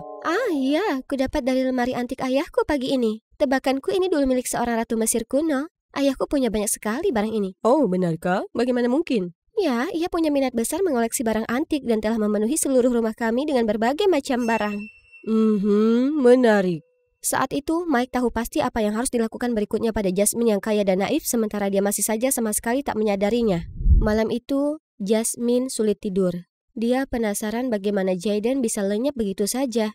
Baiklah, jangan sampai aku melihatmu lagi. Aku akan membuatmu menyaksikan aku makan 10 ember ayam lalu kemudian memaksamu lari 10 putaran sambil menggendongku. Jasmine tak menyadari bagaimanapun juga bahwa di balik frustrasi tak jelas terhadap Jaden, dia sebenarnya merindukannya. Hari berikutnya, segera setelah Jasmine sampai di sekolah, Mike segera mendekatinya. Apa aku sudah bilang kalau umurku 16 tahun akhir pekan ini? Tidak, belum. Kalau begitu, apa ada acara khusus di hari besarmu? Ya, sebenarnya. Itulah kenapa aku datang mencarimu. Aku ingin pastikan kau punya cukup waktu untuk siapkan pakaian paling memukau, karena aku ingin kau bertemu ayahku di sana. Kau harus memberi kesan baik padanya. Wah, aku harus memikirkannya dulu. Oke. Setelah itu, Jasmine mencari Jaden kemana-mana, tapi tak dapat menemukan jejaknya. Jaden, kau kemana saja sih? Malam itu, saat Jaden mendiskusikan situasi saat ini pada mitranya, dia terkejut melihat sosok Jasmine di pintu. Bagaimana dia temukan cara masuk ke sini? Beraninya kau bolos beberapa hari ini. Apa kau sadar betapa banyak alasan yang harus kubuat untuk guru pembimbing hanya untuk dapatkan alamatmu? Kemudian Jasmine mulai memberitahu Jaden tentang kencan terakhirnya dengan Mike. Bagaimana dia merasa kalau Mike bukanlah pasangan yang cocok untuknya. Dan kalau Mike ingin memperkenalkannya ke ayahnya di pesta ulang tahun Mike. Kurasa harus kuakhiri semua sebelum ada keluarga yang terlibat. Namun, setelah tim FBI temui jalan buntu karena mereka tak bisa mendapat intel satupun, Jaden menyadari pesta ini kesempatan sekali seumur hidup untuk mereka menangkap pencuri itu. Tunggu, kau jangan terlalu cepat menyerah. Kau dulu bersikeras untuk dapatkan Mike. Jangan campakkan dia begitu saja. Setidaknya tunggu sampai setelah pesta untuk membuat keputusan. Ya, kau benar. Aku akan pergi ke pesta itu. Setelahnya, Jasmine pergi. Dia berusaha tak merasakan kesedihan yang menumpuk dalam dirinya. Tapi malam saat dia dan Jaden hampir berciuman terus muncul di kepalanya. Akankah semuanya berbeda jika kuakui perasaanku ke Jaden? Aku sebaiknya beritahu bagaimana perasaanku terhadapnya. Jadi Jasmine menuju ke tempat Jaden. Saat dia hampir di sana, dia melihatnya sedang menemui seseorang. Hah? Ada orang lain yang tinggal di rumah ini? Kenapa aku tak melihatnya waktu itu? Jasmine dengan cepat bersembunyi di balik dinding, tak terlihat. Pesta itu jelas tiket emas kita. Dan kami kira kau menyamar sebagai Jaden dan merombak penampilan cowok itu akan sia-sia. Dia perempuan dan namanya Jasmine. Oh, apa seseorang sedang jatuh hati? Jangan lupa kalau kau adalah agen FBI, James. Jaden saja. Jasmine tak percaya apa yang baru saja dia dengar dan lihat. Saat pria itu pergi, dia langsung mendatangi Jaden. Kapan kau akan beritahu aku tentang kehidupan gandamu, James? Kuharap aku bisa beritahu padamu segalanya, tapi sungguh tak bisa. Tapi aku tak akan menyangkal apa yang sudah kau dengar. Aku agen FBI dan sedang menyamar jadi siswa SMA untuk buntuti Mike. Jasmine, tolong dengarkan aku. Aku akan beritahu semua jika waktunya sudah tepat. Jadi, aku cuma alat yang kau pakai untuk dekati Mike? Dan karena itu tak berhasil, kau sudah selesai denganku? Tidak, bukan begitu. Dan kenapa Mike? Apa yang kau butuhkan darinya? Aku tak bisa beritahu lainnya sekarang. Tapi tolong, berhati-hatilah saja di dekatnya, oke? Dia tak sebaik yang dia coba tampilkan. Aku akan kirim agen FBI untuk mengawasimu di pesta. Tidak, kau tak akan lakukan itu. Kau tak akan lakukan apapun karena kau dan FBI akan biarkan aku sendiri. Jasmine, kumohon. Walaupun begitu menyakitkan melihatnya lagi, Jasmine berbalik. Teman-temanku memanggilku Gucci, tapi kurasa kau takkan tahu. Sementara Jasmine masih marah pada Jaden, dia tak bisa tidak bertanya-tanya kenapa FBI harus mengirim orang untuk mengikuti Mike. Tiba-tiba dia ingat percakapan yang tak sengaja didengar. Pesta itu jelas tiket emas kita. Dan kami kira kau menyamar sebagai Jaden dan merombak penampilan cowok itu akan sia-sia. Mungkin aku bisa temukan jawaban di pesta ulang tahun Mike? Di hari-hari berikutnya, Jaden tanpa henti berusaha berbaikan dengan Jasmine. Dia mengiriminya pesan di setiap sosial media, mulai dari Facebook sampai Instagram hingga Twitter, dan dia harus memblokirnya masing-masing. Dia menerbangkan pesawat kertas yang berbunyi "Aku minta maaf" ke kamar Jasmine, tapi dia hanya menatap dingin padanya lewat jendela, sementara merobek semua pesawat dan melemparkannya ke tong sampah. Suatu pagi, Jasmine bangun dan bahkan menemukan seekor merpati mengantarkan surat permintaan maaf, tapi dia masih benar-benar mengabaikannya. Pesta ulang tahun Mike akhirnya tiba. Kenapa aku merasa resah? Mungkin itu karena hamburger Gary sore ini? Sementara, Mike juga tersesat dalam lamunannya sendiri. Akankah ayah bisa melanjutkan rencana? Aku penasaran ia akan muncul dengan penyamaran apa. Tepat kemudian, Tiffany mendatangi mereka. Mike, aku punya hadiah untukmu. Mike membuka amplop dan menemukan foto Jasmine dari saat dia masih tomboy. Aku hanya ingin mengingatkanmu orang yang sebenarnya kau kencani. Aku tak peduli bagaimana dia sebelumnya, karena aku mencintainya saat ini. Pacarku yang luar biasa. Jasmine setengah menghargai perasaan Mike terhadapnya, tapi dia juga lelah karena tekanan mencoba jadi orang lain yang bukan dirinya. Andai saja kau tahu ini bukan aku yang sesungguhnya. Saat mereka pergi, Mike mendekatkan diri dan berbisik ke telinga Jasmine. Ayo kita temui ayahku, secara pribadi. Jasmine mengikuti Mike ke atap, tapi dia tak melihat siapapun saat mereka sampai di sana. Di mana dia? Sabar saja, dia selalu datang tepat waktu. Di saat itu, seorang lelaki tua berwajah ramah muncul. Jasmine melihat sekeliling kebingungan, bertanya-tanya dari mana datangnya dia. Sebelum dia sempat memperkenalkan diri, pria itu mulai bicara. Jadi kau pasti Jasmine yang cantik. Mike sudah cerita banyak tentangmu. Ku dengar ayahmu kolektor benda antik. Ya. Anda tahu ayahku? Aku tahu dia punya sesuatu yang sangat berharga. Jasmine tak tahu apa yang dia bicarakan, jadi dia menoleh ke Mike dan melihatnya memberi isyarat. Itu kau. Kesini nak, aku punya hadiah untukmu. Cincin berlian yang cocok untuk tanganmu yang halus. Jasmine ragu, tapi entah kenapa dia mendapati dirinya perlahan menjulurkan tangannya. Saat tangannya hampir menyentuh tangannya, ada suara gemerisik.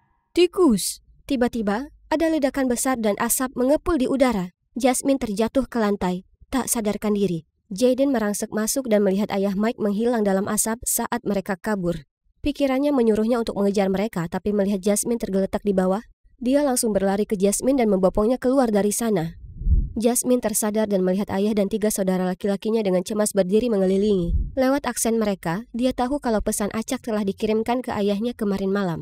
Memintanya menyerahkan kalung berharga untuk ditukar dengan Jasmine. Polisi memastikan bahwa pengirim pesan ancaman itu merupakan pencuri kawakan. Tapi aku penasaran bagaimana dia tahu keluarga kita punya kalung itu. Jasmine ingat mengenakan kalung itu untuk menemui Mike dan mengatakan padanya kalau ayahnya adalah kolektor barang antik. Apa mungkin pencuri itu adalah... Ingat, dia sudah melakukan ini sejak lama. Mereka menyebutnya pencuri hantu. Tentu saja, ia punya bakat untuk mengendus barang berharga dan menghindari polisi. Sayangnya, kali ini pun sama. Sebenarnya polisi muda itu bisa saja menangkapnya, tapi dia memilih untuk menyelamatkan saudara kalian. Keluarga kita berhutang budi padanya. Apakah polisi muda itu Jaden? Kemudian Jaden datang menjenguk Jasmine di rumah sakit. Bisa kau beritahu aku kebenarannya sekarang? Apakah FBI mengejar kriminal spesialis yang tak bukan adalah ayah Mike? Kau benar, karena dia bekerja dengan cara yang misterius. Aku harus mendekatinya lewat anaknya, Mike. Jadi, kenapa kau tak menangkapnya saat kau punya kesempatan? Bukankah kau sudah menantikan momen itu? Karena kau dalam bahaya. Di saat itu, yang kupikirkan hanyalah untuk mendatangimu. Baiklah, aku percaya yang satu itu. Bisa kau beritahu apa yang sudah kau temukan? Mungkin aku bisa membantu? Kemudian Jaden memberitahu Jasmine bahwa dengan memata-matai Mike, dia temukan bahwa ayah Mike adalah seorang informan. Mike akan mencari gadis-gadis kaya, lalu menunjukkan target ke ayahnya yang akan mencuri barang berharga mereka. Itulah kenapa Mike sudah menargetkan Tiffany sebelumnya. Tapi begitu dia tahu kalau dia pura-pura kaya dan Jasmine yang asli kaya, dia berpindah fokus ke Jasmine. Maaf aku terus menyembunyikan kebenaran darimu begitu lama. Aku sangat peduli padamu dan berusaha menjagamu agar tak terluka. Tapi nyatanya begitu. Aku menyesal. Kuharap kau bisa maafkan aku. Toh kau memang menyelamatkan nyawaku. Kurasa kita bisa bilang itu impas. Jadi, kalau begitu apa langkah kita selanjutnya? Aku sungguh tak tahu.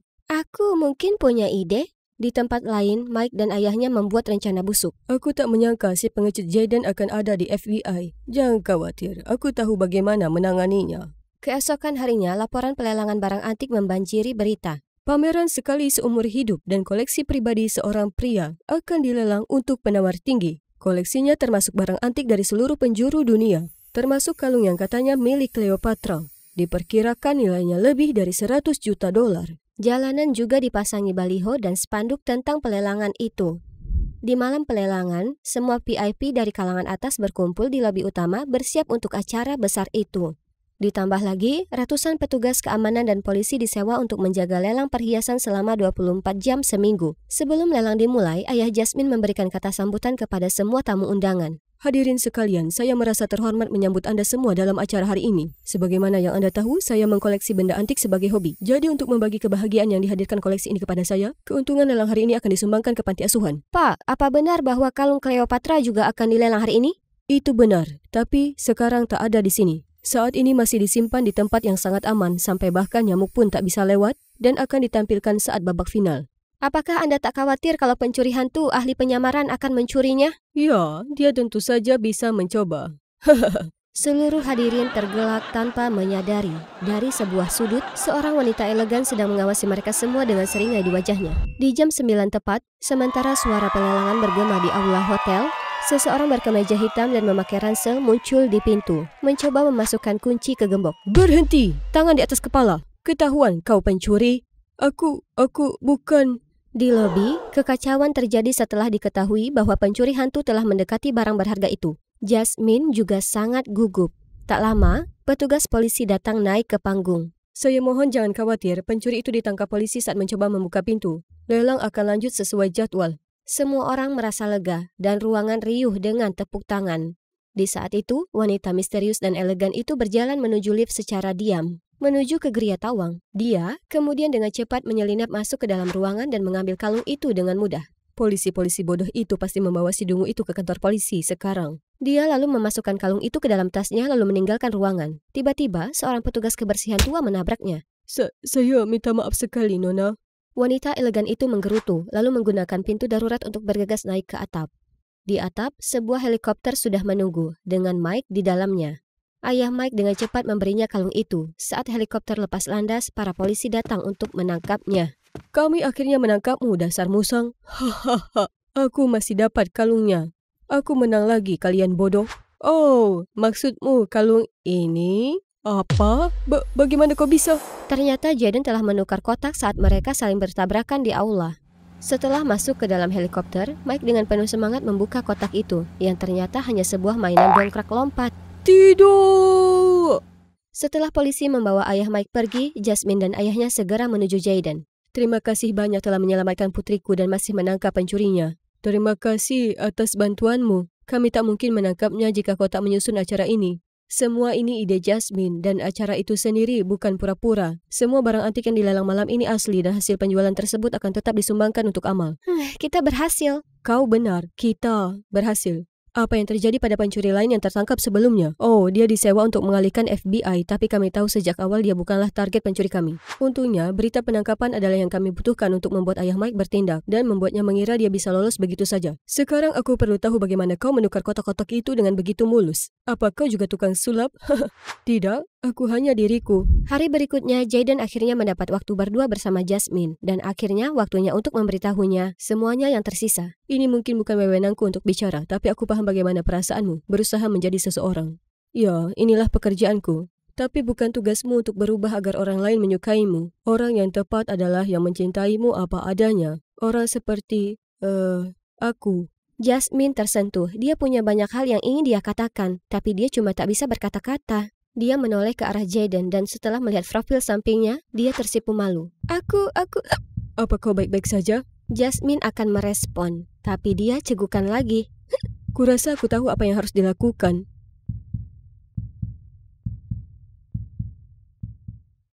Aku sedang berjalan menyusuri lorong dan melihat cowok terkenal berdiri di sana, melakukan trik lamanya mengganggu murid pemalu. Jauhkan tangan kotormu darinya sekarang juga. Aku lalu meraihnya dan melemparnya seperti secari kertas. Nah, itu lebih baik. Konnichiwa, aku Yukiko dari Jepang, anak dari Fuji, master seni bela diri terkenal dan kepala sekolah karate. Sebagai anak satu-satunya, tergantung padaku untuk mengembangkan semangat juangku dan melindungi yang lemah dari baka manapun. Dan cewek pemalu ini adalah Chiharu, anak yang kuselamatkan dari perkelahian geng musuh sekolah. Dan sejak itu, kami jadi sahabat. Ya, itu juga bagaimana aku dapatkan nama panggilan bos kecil. Aku tak begitu peduli, tapi ya ada beberapa keistimewaan. Aku selalu dapat kursi di samping jendela, laci meja penuh dengan camilan, dan melengkapi hal itu, anak-anak selalu bersaing untuk mengerjakan PR-ku. Tapi itu juga menyebabkan aku mengalami beberapa kesulitan. Sepertinya aku telah menarik perhatian Jun, ketua geng dari sekolah musuh. Dia membawakanku bunga dan mengirimiku cupcake murahan setiap hari, tapi aku hanya mengatakan tidak padanya. Hei, dia datang lagi. Jika aku jadi cowokmu, aku takkan melepaskanmu. Ku jaga kau dalam dekapanku, Yukiko takkan pernah sendiri. Tomat, tomat, lempari tomat. Bahkan meski penjaga datang membawanya pergi, dia masih berteriak. Yukiko Daisuke. Astaga, dia seperti hama. Kemudian aku masuk ke kelas dan mendapati semua orang sedang meributkan sesuatu. Berisiknya. Itu murid baru. Dia sangat tampan. Seolah kau bisa tahu orang itu tampan dari tampak belakang. Tapi saat dia berbalik, mataku hampir menyembul dari liangnya. Itu Akira. Dulu saat kami masih kecil, aku mengidolakan Akira dari sejak pertama aku melihatnya. Bagiku dia bahkan lebih imut dari boneka Mochi Shiba favoritku. Jadi ku ikuti dia kemana saja dan memberinya semua permen yang kupunya. Tapi dia tak begitu menyukainya. Kenapa kau beri dia semua permenmu? Aku suka Akira. Kalau kau merebutnya dariku, aku akan memukulmu. Hei, seni bela diri itu tidak boleh berkelahi sembarangan. Kau anak jahat, aku membencimu. Setelah beberapa lama, keluarga Akira pindah dan aku benar-benar kehilangan kontak dengannya. Dan sekarang dia kembali. Mata kami bertemu, tapi dia terlihat begitu dingin dan memalingkan muka. Dia tak mengenalku? Baiklah, memang sangat memalukan menghadapinya lagi, jadi kuputuskan untuk menghindarinya sejak saat itu. Dan begitu saja, dengan kemampuan akademisnya yang luar biasa, Akira segera menjadi siswa terbaik. Sementara aku sedikit berbeda. Aku mungkin memegang sabuk hitam karate, tapi ujian bukan keahlianku. Selamat, Anda menjadi yang terakhir lagi.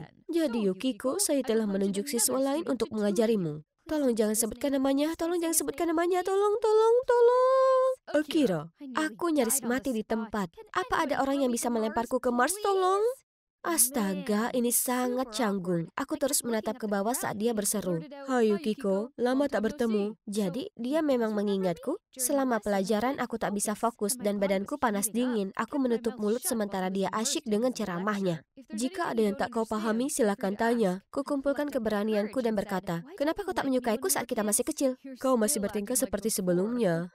Aku berusaha mengajarimu tapi kepalamu terjebak di awang-awang. Fokus. Dia tak bilang dia membenciku, ya kan? Hatiku kembali berdebar-debar lagi. Kurasa aku harus berusaha lebih keras untuk dapatkan perhatiannya. Tapi semuanya tak persis berjalan seperti yang direncanakan. Selama pelajaran dengan Akira, ponselku terus berdering panggilan dan pesan. Sepertinya para premanku dalam masalah dan mereka butuh bantuanku. Kucoba sebisanya untuk mengabaikannya, tapi aku akhirnya menyerah. Ada yang harus kulakukan. Aku akan segera kembali. Hei, para idiot itu. Mereka selalu berulah. Kalau begitu serahkan padaku. Masalah selesai. Hanya saja, kalian beruntung. Aku datang ke sini tepat waktu. Tepat waktu untuk menyebabkan lebih banyak masalah. Aku sudah melahap mereka untuk sarapan tanpa dirimu. Kembali ke sekolah, kulihat Akira berdiri di gerbang dengan wajah yang jelas tak begitu senang. Akira, ini tak seperti yang kau pikirkan. Kau merasa sulit untuk belajar, tapi bertarung sepertinya menjadi hal yang alami untukmu, ha? Siapa kau? Beraninya kau bicara dengan cewekku seperti itu? Akira, aku bertarung membantu orang lain. Itu bukan omong kosong. Membantu? Kurasa orang-orang tak berotak hanya tahu bagaimana bicara dengan tinju mereka. Jun segera menerjang Akira, mengangkat tinjunya ke arahnya. Aku harus segera menahannya dan menyuruhnya pergi. Keheningan berlangsung selama beberapa menit, tetapi ketika dia hendak pergi, aku tak tahan lagi. Hanya karena aku menyukaimu lalu kau pikir kau punya hak memandang rendah padaku? Apa? Dengar ini, aku memang menyukaimu, tapi bukan berarti aku akan menyukaimu selamanya. Aku tak peduli, tapi aku minta maaf kalau kebenaran yang kuucapkan membuatmu merasa kalau aku memandang rendah dirimu. Dan kau tahu, kalau kau tak bisa menganggap serius bimbinganku, maka kita sudahi saja. Ya sudah, pergilah, aku tak peduli. Aku, bos besar itu sendiri, punya batasanku dan tak bisa mengejarnya terus-menerus. Tapi tidak dapat kusangkal bahwa ada rasa tidak enak di dasar perutku. Aku hanya ingin pulang dan meringkuk di balik selimut. Kemudian aku tiba di akademi karate keluargaku dan melihat semuanya tertutup rapat dan ayah sedang duduk di depan pintu sambil memegang surat. Ayah, apa yang terjadi? Yukiko, ayah bangkrut. Ayah tak punya pilihan kecuali menjual akademi ini ke rentenir. Ayah kehilangan semuanya. Tidak, akademi ini adalah warisan keluarga kami. Hasil kerja keras ayahku. Kami tak bisa menutupnya. Jadi kuikuti alamat di surat itu, tapi di sana kutemui orang tak terduga. Jun, ternyata ayahnya adalah kreditur ayahku. Jadi kuputuskan untuk langsung membahas masalah ini dengannya. Apa yang harus keluargaku lakukan untuk dapatkan sekolah bela diri kami kembali? Jun menghampiri dan membisikkan sesuatu di telinganya. Kemudian dia merenung sejenak dan berkata, anakku terus main-main, ubahlah dia dan sekolah bela diri akan kembali ke tangan kalian. Tapi bagaimana? Aku ingin kau bertunangan dengan anakku. Apa Anda serius? Anda kira aku ini lelucon? Kemudian aku langsung berdiri dan pergi. Itu tak masuk akal. Hei, kenapa kau bersikap begitu? Kau masih tanya kenapa? Itu karena cowok itu, ya kan? Dia cuma cowok sok tahu yang bahkan tidak menyukaimu. Kau tak tahu apapun. Dia juga menyukaiku. Kurasa, benarkah begitu? Kalau begitu buktikan. Buatlah Akira jatuh hati padamu dalam 2 minggu. Dan akan kuyakinkan ayahku untuk memperpanjang tenggat waktu hingga 3 bulan. Kalau gagal, kita bertunangan. Akulah orang yang selalu berada di sisimu. Tak mungkin aku setuju dengan kesepakatan bodohmu. Silakan, menolak. Sekolah bela diri itu akan tutup permanen besok. Tunggu, baiklah, aku setuju. Syukurlah aku punya Chiharu, guru cinta untuk membantuku menyusun skema dapatkan Akira. Meskipun dia jomblo, abadi. Pertama-tama aku katakan pada gengku kalau Akira akan jadi pacarku dan juga bos mereka. Jadi dia pantas mendapatkan layanan spesial. Kemanapun dia pergi, siswa lain menunduk 90 derajat untuk menyapanya. Mereka memenuhi setiap kebutuhannya, membawakan tasnya, dan selalu siap melayaninya. Tapi dia terlihat tidak begitu nyaman dengan hal ini. Suruh preman-premanmu hentikan omong kosong mereka. Oke, selama kau setuju dengan persyaratanku. Apa? Bimbing aku lagi. Oh, dan makan siang bersama. Pergi dan pulang dari sekolah? Aku tak bisa. Baiklah kalau begitu. Guys, Baiklah. yang kedua, kau perlu temukan apa yang disukai Akira. Tapi dia akan menolak memberi jawaban pertanyaanku pastinya. Survei komite palsuku akan menjawab itu. Kemudian dia membagikan kertas tersebut ke seluruh kelas. Chiharuku yang kikuk ini berhasil kali ini. Oke, menurut filsuf, cara menuju hati seorang pria adalah lewat perutnya. Makanan favorit Akira adalah daging, jadi ku cari-cari di semua supermarket lokal untuk dapatkan daging sapi Wagyu A5 dan menyiapkan makanan yang sempurna untuknya. Akira, makan ini. Oh, terima kasih Cream Puff. Bagaimana kau tahu aku suka daging sapi? Bagaimana kau bisa masuk ke sini? Aku tahu kau merindukanku, jadi aku datang berkunjung. Sebelum aku bisa berkata apa-apa, Akira menggelengkan kepalanya dan berjalan pergi. Oke, langkah pertama selalu yang terberat. Berikutnya, mengetahui kalau Akira suka film horor, aku bohong padanya kalau Chiharu tak datang. Dan aku punya tiket lebih. Itu film Insidious, bagaimana bisa dia menolak? Tapi segera setelah kami duduk, wajah familiar mencuri perhatianku. Jun? Berhenti menggangguku, kau anak kecil. Aku ini penyuka film horor, sama sepertimu. Kita ini pasti pasangannya ditakdirkan di surga. Ku coba untuk mengacuhkannya dan fokus pada rencanaku. Ini ketiga kalinya kulihat ini, jadi aku tahu pasti kapan akan ada adegan jump scare. Sudah waktunya, kupasang raut wajah merengek dan hendak bersandar ke Akira. Saat Jun tiba-tiba berteriak kencang dan melompat ke arahku. Baru setelah dia tertidur, kami dapat sedikit privasi. Namun sejak saat kami pergi, Akira tak bicara sepatah kata pun dan bahkan meminta untuk pulang lebih awal. Itu tak baik. Jika semuanya tetap seperti ini, semua rencana akan gagal. Dan itu artinya, aku harus tunangan dengan Jun. Tidak. Hari berikutnya aku sedang tak bersemangat untuk berurusan dengan teman-temanku, jadi aku berlama-lama di kelas dan membaca catatan Akira. Oh, apa ini? Jadi dia memang peduli padaku, aku bisa melihat secerca harapan.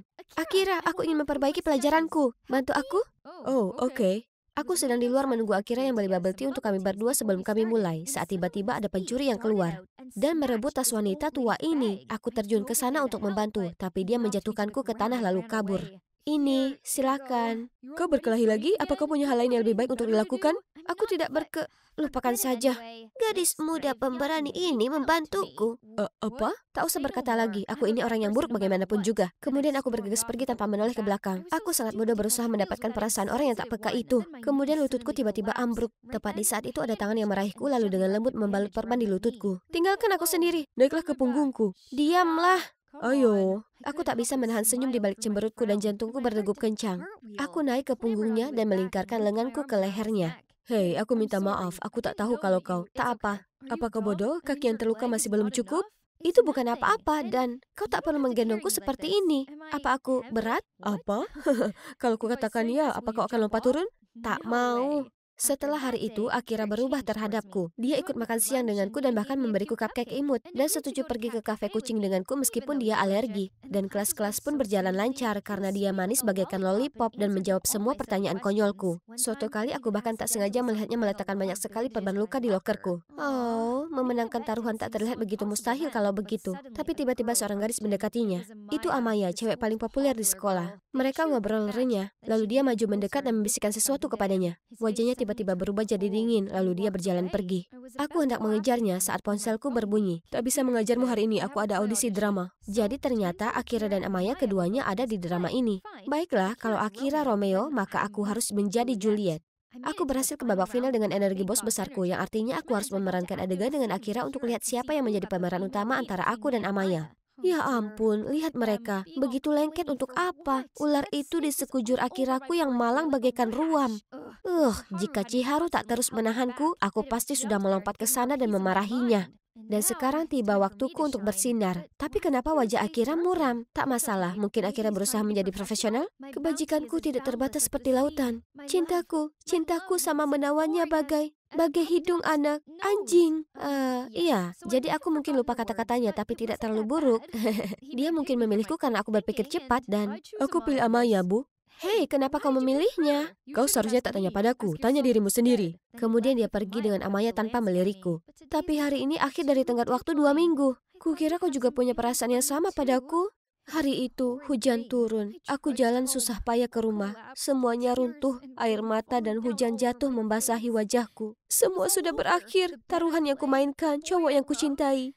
Aku harusnya paham bahwa akulah yang jadi pecundang semenjak awal. Lewat mataku yang berkaca-kaca, kulihat John berlari ke arahku. Yukiko, ada masalah apa? Beritahu aku. Aku kalah. Apa? Taruhan di antara kita. Aku kalah.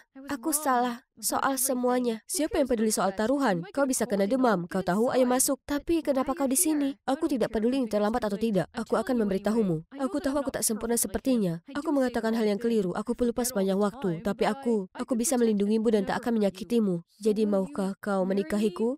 Kepalaku berputar dan dalam kondisi lemah aku berkata, ya, paling tidak aku bisa selamatkan sekolah ayahku dan bersama dengan orang yang tepat yang sungguh peduli padaku daripada mengejar bajingan yang punya pikiran begitu rendah tentangku. Kuceritakan hal ini pada Chiharu dan keluargaku, tapi tetap merahasiakannya dari semua orang. Awalnya ayahku tak menyetujuinya, tapi melihat tekadku yang bulat dengan enggan ia setuju. Ini hari pengukuran pakaian kami. Aku dan Jun mendiskusikan pernikahan kami. Tapi sepertinya dia teralihkan dan terus memeriksa ponselnya. Kemudian dia harus menerima panggilan dan bergegas keluar. Merasakan ada sesuatu yang janggal, aku mengikutinya. Hah? Kenapa dia berbicara pada Amaya? Kau harus berterima kasih padaku atas tunangan barumu. Kutanyakan pada Akira mengenai taruhanmu. Kerja yang sempurna, sesuai janji. Ini bukan soal uang. Ini soal menjadikan Akira milikku. Aku tak paham kenapa baik kau dan Yukiko yang cantik suka sekali cowok itu. Oh iya, Yukiko sedang menungguku. Aku harus pergi. Aku tak percaya apa yang ada di depanku. Apa yang kalian berdua lakukan di sini? Jadi itu kau yang merekayasa semuanya selama ini? Tidak, Yukiko. Biar ku jelaskan. Aku percaya padamu, Jun. Tapi lihat apa yang sudah kau perbuat. Kau tahu, kau menang. Lakukan yang terburuk. Aku tak peduli lagi. Lalu aku lari pulang secepat mungkin. Kenapa semua cowok membodohiku seperti itu? Tepat saat aku merasa lebih putus asa dari yang sebelumnya, kutemui orang yang paling tidak ingin kutemui. Apa yang Akira lakukan di sini? Yukiko, ayo kita bicara. Tak ada yang perlu kita bicarakan. Chiharu menceritakan apa yang sedang kau lakukan. Kau tak bisa menikahi Jun. Kau menyukaiku, jadi kau tak boleh jatuh cinta pada orang lain begitu mudahnya. Apa? Jadi kau sekarang jadi pengendali perasaanku? Bukankah kau dengan Amaya? Tidak, dan tak pernah. Dengar, aku sangat marah mengetahui aku ini cuma bagian dari taruhanmu dengan Jun. Jadi kuacuhkan dirimu, tapi kemudian Chiharu cerita padaku kenapa kau melakukannya dan membuatku paham. Memangnya kenapa? Lagi pula, kau tak pernah menyukaiku. Aku ini tak lembut, terlalu galak seperti yang kau bilang sebelumnya. Jangan mengasihaniku. Aku tak begitu, hanya saja aku memang menyukaimu. Awalnya kukira kau ini tipe orang yang akan gunakan kekerasan untuk menyelesaikan masalah apapun. Tapi semakin aku mengenalmu, semakin aku belajar akan hatimu yang tulus. Seharusnya aku tak menilaimu terlalu cepat. Aku minta maaf. Apa yang terjadi? Apa aku bermimpi? Tapi tidak, Akira, gebetanku selama 7 tahun baru saja mengakui cintanya padaku. Jadi aku dan Akira akhirnya bersama. Jun sangat marah tentang ini. Tapi dia menepati kata-katanya dan sekarang ayah punya waktu 3 bulan untuk melunasi hutangnya. Aku membantunya dengan mengajar kelas karate untuk hasilkan uang. Sesuatu yang sangat kunikmati. Semuanya berjalan baik, terlalu baik. Hingga, Yukiko, aku harus memberitahumu sesuatu. Aku harus pergi studi ke luar negeri. Aku akan pergi besok. apa? Aku tak paham, kenapa begitu mendadak? Aku sudah menyiapkan ini berbulan-bulan lalu, tapi aku tak bisa memberitahumu. Aku tak mau membuatmu sedih. Maukah kau menungguku? Tentu saja tidak. Aku mungkin akan bosan dan mulai menyukai orang lain saat itu. Sudah waktunya. Aku berdiri terdiam melihat kereta berlalu hingga kulihat senyum melankolis Akira. Aku menyukaimu 7 tahun lalu, dan sekarang pun begitu. Jadi tentu saja aku bisa menunggumu.